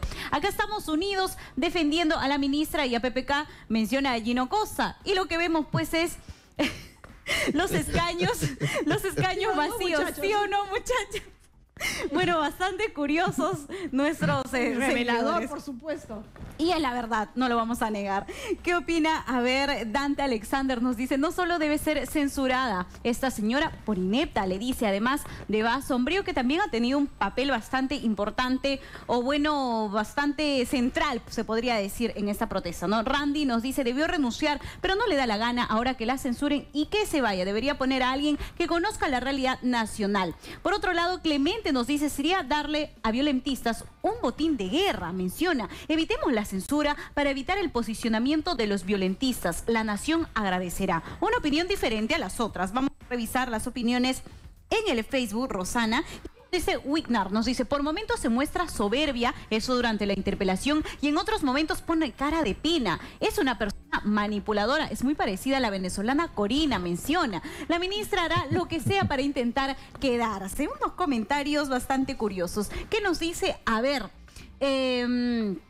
Shema nos dice, sea cual sea el resultado, le dijeron su vida a nombre de los maestros del Perú, los verdaderos congresistas, ya que los de su partido político la mantuvieron en su nube, pero eso no le importa a nadie. Deiner Lescano nos dice, estos ministros de lujo con muy poco sentido común y poca vergüenza que prefieren la censura a retirarse cuando las circunstancias lo exigen. Al cargo de ministro no es para toda la gestión de un gobierno. Y por último, Rosana, para regresar a la mesa de conducción, que nos dice, a ver, Jessica Fiorella, ella se va con todo y le dice incompetente e inexperta, y que hable con experiencia y base para aprender a reconocer su patinada y soberbia. Esa es la impresión que ha dejado pues la presentación de la ministra en el Congreso de la República. Bien, bien, Judy. La verdad que a veces pueden ser implacables, ¿no es cierto? A veces. Y graciosos también algunos. También con bastante sentido del humor. Muchísimas gracias a Judy. Esa ha sido la lectura de las redes sociales ante la pregunta si la ministra, y cree que la ministra Martes será censurada o no. Vamos a ver qué opina también al respecto el congresista de Acción Popular, Johnny Lescano, quien se encuentra en línea. Congresista, ¿cómo está? Muy buenos días. ¿Qué tal, Roxana? Muy buenos días, un saludo para todos. Su bancada, congresista, ¿va por la censura o no? Mire, Roxana, yo voy por la censura, es una posición personal, todavía en la bancada no hemos tomado una decisión, pero creo que la ministra debe ser censurada porque ella misma ha reconocido expresamente que han reaccionado tardíamente para enfrentar y resolver la huelga magisterial. Ella misma refirió que el 3 de agosto se había reunido incluso con el dirigente nacional de los frentes regionales magisteriales, con el señor Pedro Castillo. Dejó pasar todo un mes para resolver el asunto. Tuvieron que hacerlo ya casi al límite antes de perder el año. Eso supone responsabilidad política, y la responsabilidad política se asume o renunciando o siendo censurada por el Congreso. De manera tal, porque si no se hace nada, todos los ministros van a hacer lo que les da la gana, van a hacer más su trabajo y va a haber una impunidad funcional. Congresista, de tal manera que yo creo que tiene que ser censurada de todas maneras para que el Ministerio de Educación, un ministerio tan importante, pueda estar en buenas manos de aquí para adelante. Claro, ahora la ministra también demostró ahí in situ que ella se había reunido, ¿no? Hacía un mes con Pedro Castillo, incluso ahí está el video, a pesar de que él dijo que nunca se habían reunido, pero en todo caso, mi pregunta es, ¿no podría ser esto interpretado como un triunfo de los sectores radicales al frente de las dirigencias del magisterio? No, yo no creo eso. Yo creo que deben ver a algunos dirigentes. No, digamos, es lo que querían, ¿no? Y además de esto, algunos hasta sospechan que detrás de esto ha habido una especie de alianza fujimorista con algunos de estos sectores radicales. Mira, Roxana, yo creo que pudiera haber que algunos dirigentes del magisterio tengan su posición, tengan su ideología, tengan pues tan radicales de izquierda u otro tipo. Pero que hay un problema concreto en el magisterio, que hay profesores mal pagados, que es un sector que está abandonado casi 30 años, que hay que resolver el asunto y que hay que poner una ministra o un ministro que tenga buena capacidad de reacción, mayor pericia en el manejo de la educación del país, que tenga otra visión de la educación del país. Eso también es absolutamente cierto. No podemos decir, para no darles éxito a estos señores, dejemos la situación tal como está, porque eso sería una posición muy irresponsable y simplista.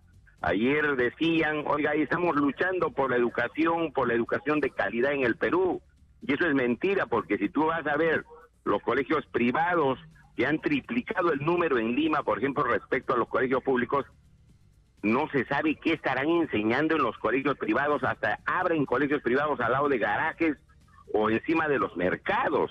Entonces, decir que se está luchando por la calidad de la educación en el Perú es falso, porque el Ministerio de Educación da estas licencias a centros educativos que no se saben quién están enseñando, si son profesores titulados o bachilleres. Hay un doble discurso. De esa manera no se puede manejar la educación peruana, Roxana. Yo creo que eso de la política tiene su camino. Hay que hacerle pelea y tienen sus digamos, el manejo y los procedimientos que hay que cumplir políticamente también. Pero hay que atender los problemas magisteriales y problemas de la educación para mejorar la educación en el Perú. Es absolutamente cierto. Y por último también tendría que ver, porque dentro de algunas posiciones es una manera de seguir desestabilizando a un gobierno que ya de por sí es frágil. No, yo pienso que al contrario se le está ayudando al presidente Kuczynski y al gabinete magisterial para que puedan tener pues alguna rectificación en las materias, en las políticas de Estado que tienen que cumplir a favor del Perú. sería más dañoso, sería más perjudicial que nos hagamos los locos, decir, oiga, como hay ahí radicales, ahí no hagamos nada porque le vamos a dar en bandeja de plata a la cabeza de la ministra y nos hacemos los tontos. Y después de acá un tiempo la situación va a empeorar, porque ellos mismos han dicho, Roxana, que están ahí presentes o que está ahí haciendo su trabajito el Movadef. Bueno, si no atiende los problemas del magisterio, esos del Movadef se van a meter mucho más, los vamos a entregar más bien al magisterio en bandeja de plata al Movadef, en vez de recuperarlos al sistema democrático, que sientan los maestros que su gobierno, su Estado, los está ayudando y está atendiendo sus demandas.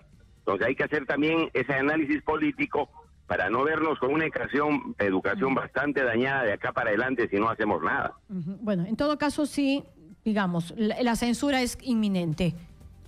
Yo firmaría la censura, Roxana. Yo creo que el ministerio no está en buenas manos. Si la ministra habrá tenido algún deseo, algún ánimo, el esfuerzo que ha hecho no es suficiente para mantenerla en el cargo, y creo que debe venir otra persona que pueda mejorar, pueda mejorar la calidad de educación y resolver los gravísimos problemas que tenemos en la educación, que creo que con lo que se ha hecho, con decir hemos aumentado 2.000 soles, imagínate, fue 2.000 soles a un profesor, 2.000 soles, y son profesores de 30 horas. La mayoría de los profesores están en 24 horas que no van a recibir 2.000 soles. Un profesor con menos de 2.000 soles podrá vivir dignamente, podrá capacitarse, podrá pasar una buena evaluación. No, pues, ese es un Perú, porque en otros países, hermanos, al lado, en Ecuador, en Bolivia, los profesores ganan muchísimo más, una profesión tan importante, y decir, oiga, les hemos aumentado 2.000 soles. Ese es un insulto a los profesores y a la educación peruana. Muchos podrían decir que es un poco parte de la herencia también que recibieron, ¿no? La evaluación tiene que mantenerse. La evaluación, yo estoy de acuerdo. Yo estoy de acuerdo con la evaluación, y desde la ley del presidente Belaúnde, la 24029, Roxana, se hacía evaluación y se sometía a evaluación a los profesores. Pero esa evaluación, como le ha dicho León Tampenberg, que es un especialista en educación, no sirve para votar a los profesores, no debe servir para sacarlos a la calle porque agranda la masa de desocupados, debe servir para mejorar la educación, para ver si está mejorando o no está mejorando, dónde refuerzas una cosa y dónde refuerzas la otra, qué pasa con la educación. Para eso debe servir, porque si simplemente evalúas para votar, no tiene sentido. Y evaluar para votar, en estos últimos años, ¿ha mejorado la educación?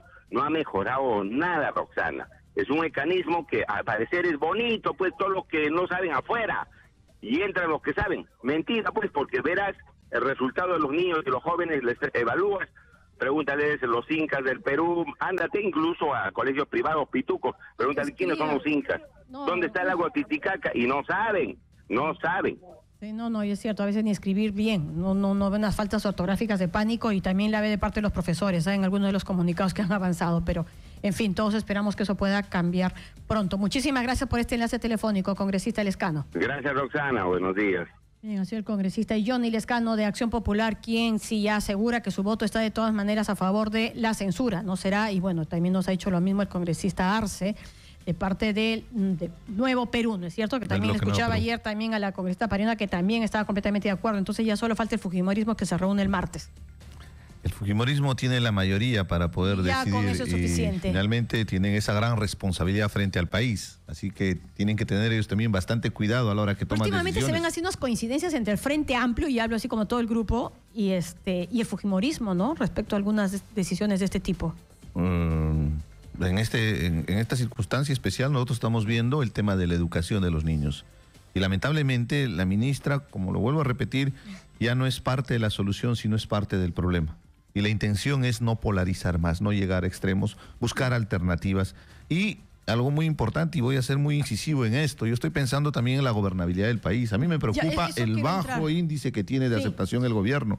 Entonces, en una circunstancia donde, por causa del conflicto que se ha generado con el magisterio y por la mala gestión que ha tenido el Ministerio de Educación con la ministra Martens, está generando que la percepción de aceptación al gobierno esté en sus niveles más bajos a un año de gobierno. También hay otra línea que señala que estos, o sea, que ya están viniendo, pues, censura 1, censura 2, censura 3. Bueno, Vizcarra prácticamente renunció antes de la censura, ¿no es cierto? Porque ya también la sentía inminente. y ahora Martens, es más bien los pasos que se están dando para lograr en un breve tiempo la vacancia del presidente. Hay declaraciones de señor Becerril que francamente hay que ser muy cuestionan, hasta no llegan a temas ya muy, muy personales y cuestionan hasta la capacidad mental del presidente. ¿Se está llegando a eso? ¿Cabe la posibilidad? ¿Cómo le evalúa usted? Bueno, Augusto Álvarez Rodríguez ayer escribió una columna. Él está convencido de que todo esto viene porque se está buscando la vacancia del presidente. Siempre también van a existir grupos anarquistas, eso es evidente, y hay que evitar, porque nosotros tenemos que ser muy respetuosos de la democracia. Hay un gobierno elegido, podemos cuestionarlo, podemos criticar todo lo que sea posible cuando está en un mal rumbo, pero llegar a ese extremo de anarquía, de pretender tumbarse al gobierno sería muy delicado para el país, en lo que está viéndose en la situación económica en la que estamos viviendo y en este nivel también de polarización. O sea, hay posiciones encontradas. Lamentablemente el gobierno no está leyendo ese escenario, debería tener mayor objetividad y atender con antelación cada uno de estos conflictos sociales, por más chiquito que sea. ¿Qué gesto espera usted en todo caso desde el gobierno? Ahorita van a tener que hacer el cambio de Marilu Martens, pero ya de alguna manera movió por la censura, ¿no es cierto? Pero ¿qué más? O sea, ¿va sombrío, digamos, sigue en la lista, va sombrío? Es tiempo que la mesa de concertación entre a tallar. Es tiempo que el gobierno convoque a las fuerzas políticas. Nosotros somos democráticos y entendemos bien que hay representación. ¿Pero sí cree que hay el interés de algún grupo? O sea, sí cree que de parte de Fuerza Popular puede existir ese grupo, porque claro, una cosa es decir grupos anarquistas, eso es una cosa, pero ¿Fuerza Popular estaría interesado en buscar una vacancia?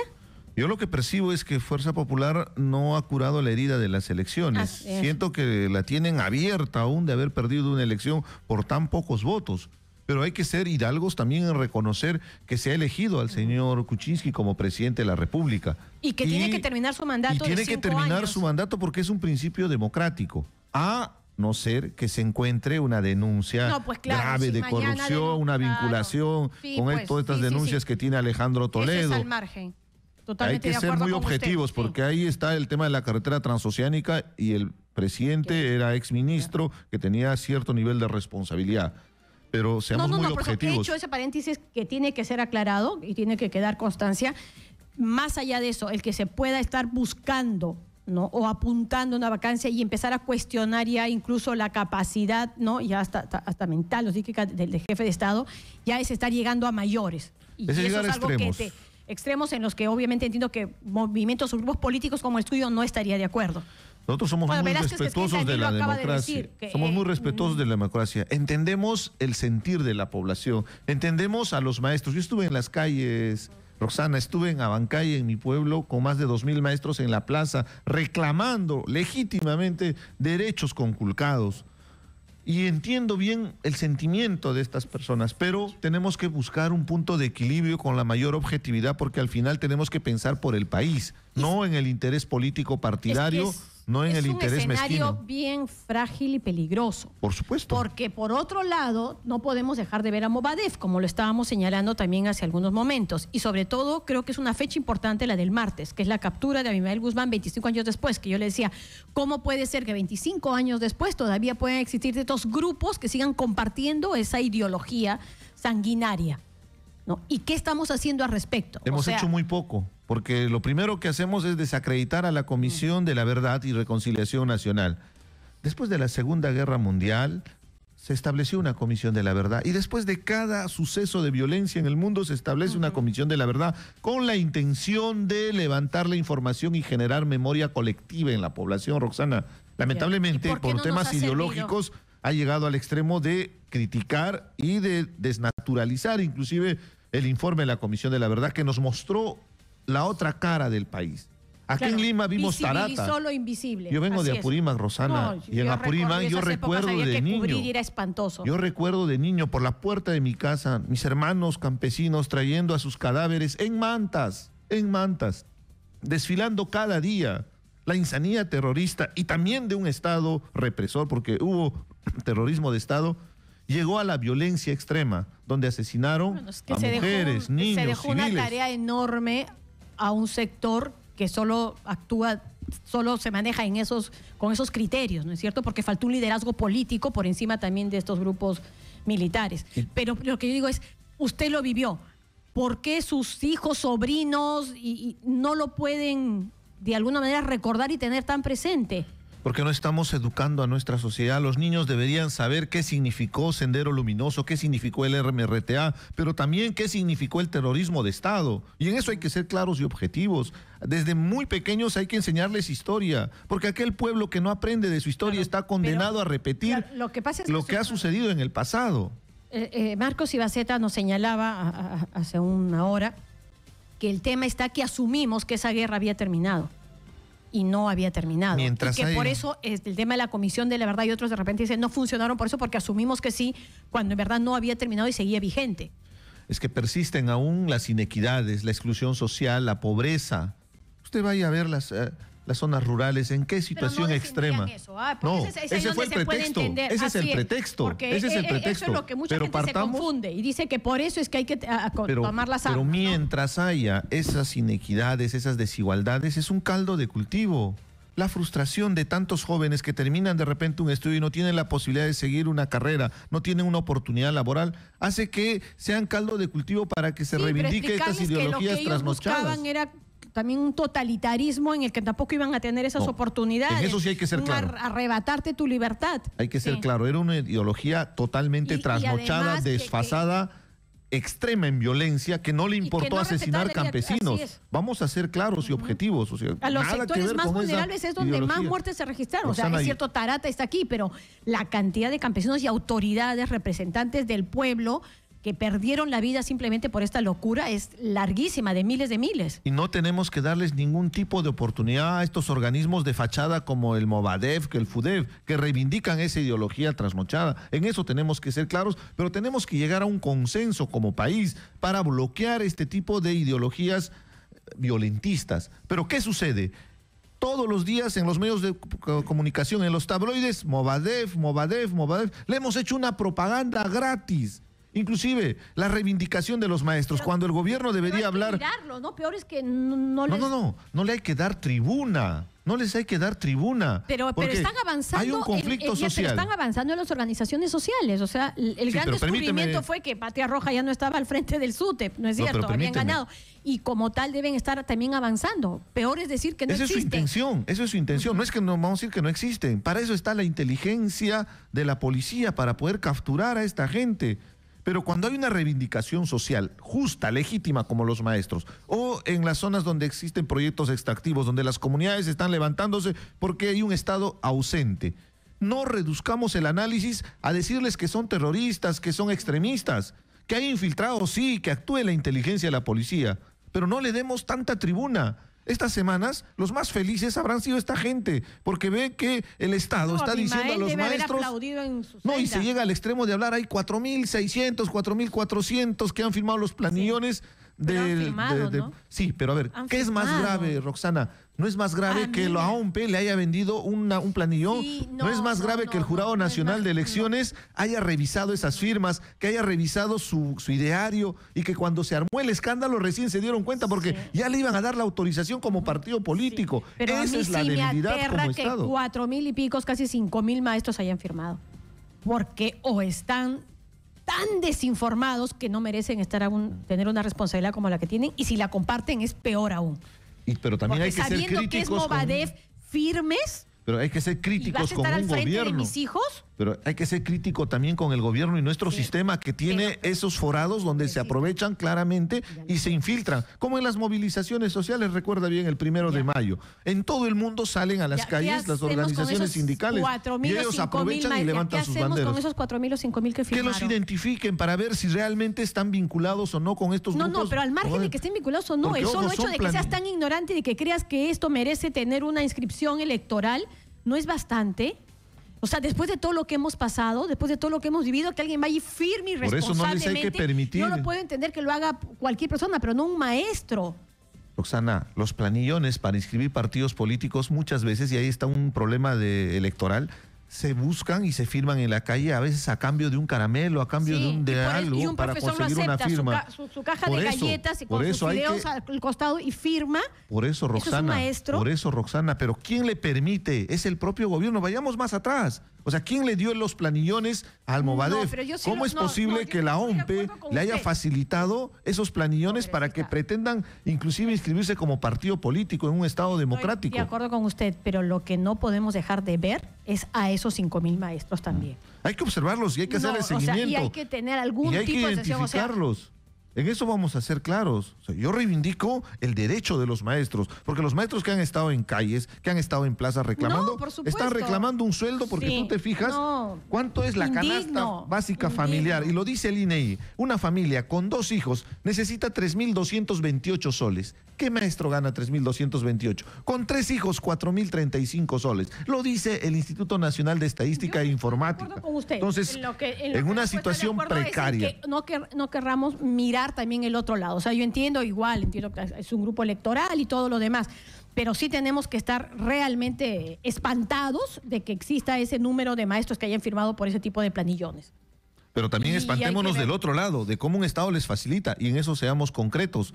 No le tenemos que dar ninguna oportunidad, y desde muy niños, Roxana, hay que formarles a nuestros hijos para enseñarles el pasado, que conozcan la historia, para que no se vuelva a repetir estos actos de grupos extremistas. Las elecciones se ganan con votos, no se gana la conquista del poder, no es con las armas. Vivimos en una sociedad democrática. Ese es mi principio y esa es mi visión de desarrollo. Lamentablemente, esta gente vinculada a Sendero Luminoso asesinó no solamente a policías, asesinó a campesinos muy humildes, asesinó a familias y los condujo al extremo de tener huérfanos, abandonados, una migración, todas las consecuencias que hemos vivido, y eso no se puede olvidar. Hay que enseñar a nuestros niños y eso va a permitir que no tengan ninguna oportunidad en un Estado democrático. Volviendo al Congreso, porque luego tengo que pasar con una noticia de último minuto. 2 cosas que me preocupan. O sea, digamos, ya se le dio el permiso al presidente de la República para que pueda viajar, pero la verdad es que no era necesario que se estuviera en una situación en la que, no sé si te doy o no te doy, voy a ver si te doy, explícame más. Eso es un maltrato, o por lo menos no es un gesto alturado de parte del Congreso de la República, porque es una potestad del presidente, una facultad de él es el que está al frente de lo que son las relaciones exteriores, no tendría que haber estado pues casi mendigándolo, ¿no es cierto? Eso por un lado. Y por el otro, unas declaraciones del fujimorismo, en este caso del vocero del fujimorismo, el señor Salaverry, señalando que le vamos a entregar el presupuesto a un gabinete que ya fracasó. O sea, si no me cambias a tu gabinete, no te apruebo el presupuesto de la República. A ver, 2 aristas. Lo primero, el presidente de la República personifica al Estado. Es el responsable de la política de las relaciones exteriores, es responsable de las relaciones internacionales. En consecuencia, este procedimiento de informar al Congreso es un procedimiento formal de equilibrio de poderes. El Congreso no puede objetar cuando hay una intención de participar en las Naciones Unidas. Inclusive va a visitar el Papa. Este país es católico y es evidente que como un acto de cortesía vaya y se presente con el Papa. Entonces yo tampoco no he estado de acuerdo con esta posición del fujimorismo de posponer este permiso. Lo que sí era claro, y en eso sí vamos a ser objetivos, es que estábamos en una coyuntura muy especial, Roxana. Estaba toda esta conflictividad social y lamentablemente se presenta el permiso y se deja la percepción a la población de que se está priorizándose atender intereses de relaciones exteriores por encima del problema que se tenía con los maestros. Yo entiendo por ahí, pero ese no puede ser el pretexto para bloquear la necesidad que tiene un país de que sus presidentes represente a la nación. Y más bien el Congreso debería dar todas las facilidades al respecto. Lo que sí es importante es que tiene que informar a qué actividades está yendo para que conozca el país. Es simplemente ejercicio de equilibrio de poderes. Lo segundo, sobre la expresión del vocero, de la misma manera, el presupuesto general de la República es aprobado por el Congreso de la República, pero la propuesta viene de los titulares de pliego, en este caso del Ejecutivo, y de la misma manera de los otros poderes del Estado, como el Poder Judicial. Lo que hacemos en el Congreso es revisamos ese presupuesto, hacemos modificaciones y vamos a debatir. Tenemos estos meses hasta noviembre para que se presente el proyecto de ley de presupuesto general de la República. Evidentemente no se puede condicionar, pero sí hay algunos aspectos que hay que criticar, Roxana. Tú revisas y se repite, el 74% va a ser concentrado en el manejo del gobierno central, y ahí está la principal crítica, porque a diferencia, el 24%, 25% lo manejan los gobiernos locales y regionales. Más allá de la corrupción que puede haber, está sucediendo en mi región, en Apurímac, tenemos al exgobernador regional con orden de prisión preventiva, hay denuncias de corrupción al actual alcalde provincial de Andahuaylas, pero es importante que la descentralización también sea que sea presupuestaria para que tengan la capacidad de ejecutar proyectos que atienden a la necesidad de la población. Bien, bueno, muchísimas gracias, congresista, porque ahora tengo que dar pase al comandante del Cuerpo General de Bomberos Voluntarios, al señor Lewis Mejía, porque se está produciendo un incendio en el jirón Ignacio Mariatti y cruce con la avenida Lima, esto en Barranco, hacia donde se están, por supuesto, conduciendo y trasladando unidades del Cuerpo de Bomberos precisamente para atacar este incendio. Comandante Mejía, ¿cómo está? Muy buenos días. Muy buenos días, muchas gracias por llamar. Efectivamente, a las 10 de la mañana con 16 minutos, la central de emergencias 116 del Cuerpo de Bomberos recibió un pedido de auxilio reportando un incendio en Barranco. A esta hora de la mañana podemos indicar que ya con 8 unidades del Cuerpo de Bomberos se ha controlado la emergencia, ha sido un código 1 de nuestra terminología, y se trataba de una vivienda de 2 pisos que ya estaba controlado en todo el tema de la emergencia. Ok, bueno, qué alivio. En todo caso, si ya está controlado. Muchísimas gracias por ese contacto telefónico y también por el trabajo que ustedes siempre pues despliegan, ¿no? Precisamente para evitar este tipo de situaciones. Muchísimas gracias. Buenos días. Muchas gracias, buenos días. Bien, ya son las 11 en punto, momento de retirarme. Y también para decirles que, a diferencia de otros sábados, no les voy a decir, nos reencontramos el próximo sábado como siempre, porque lamentablemente y por razones muy, muy personales, ya no voy a poder seguir acompañándolos todos los sábados de 9 a 11 de la mañana. Me da mucha pena tener que alejarme de ustedes y también me da mucha pena tener que alejarme de Radio Exitosa, una empresa con la que en verdad me he sentido sumamente cómoda durante todo el tiempo que he podido estar aquí, y solo me queda desearle la mejor de las suertes y por supuesto de parte de ustedes pues que sigan siempre sintonizando el 95.5 de la FM. Nos reencontramos el domingo.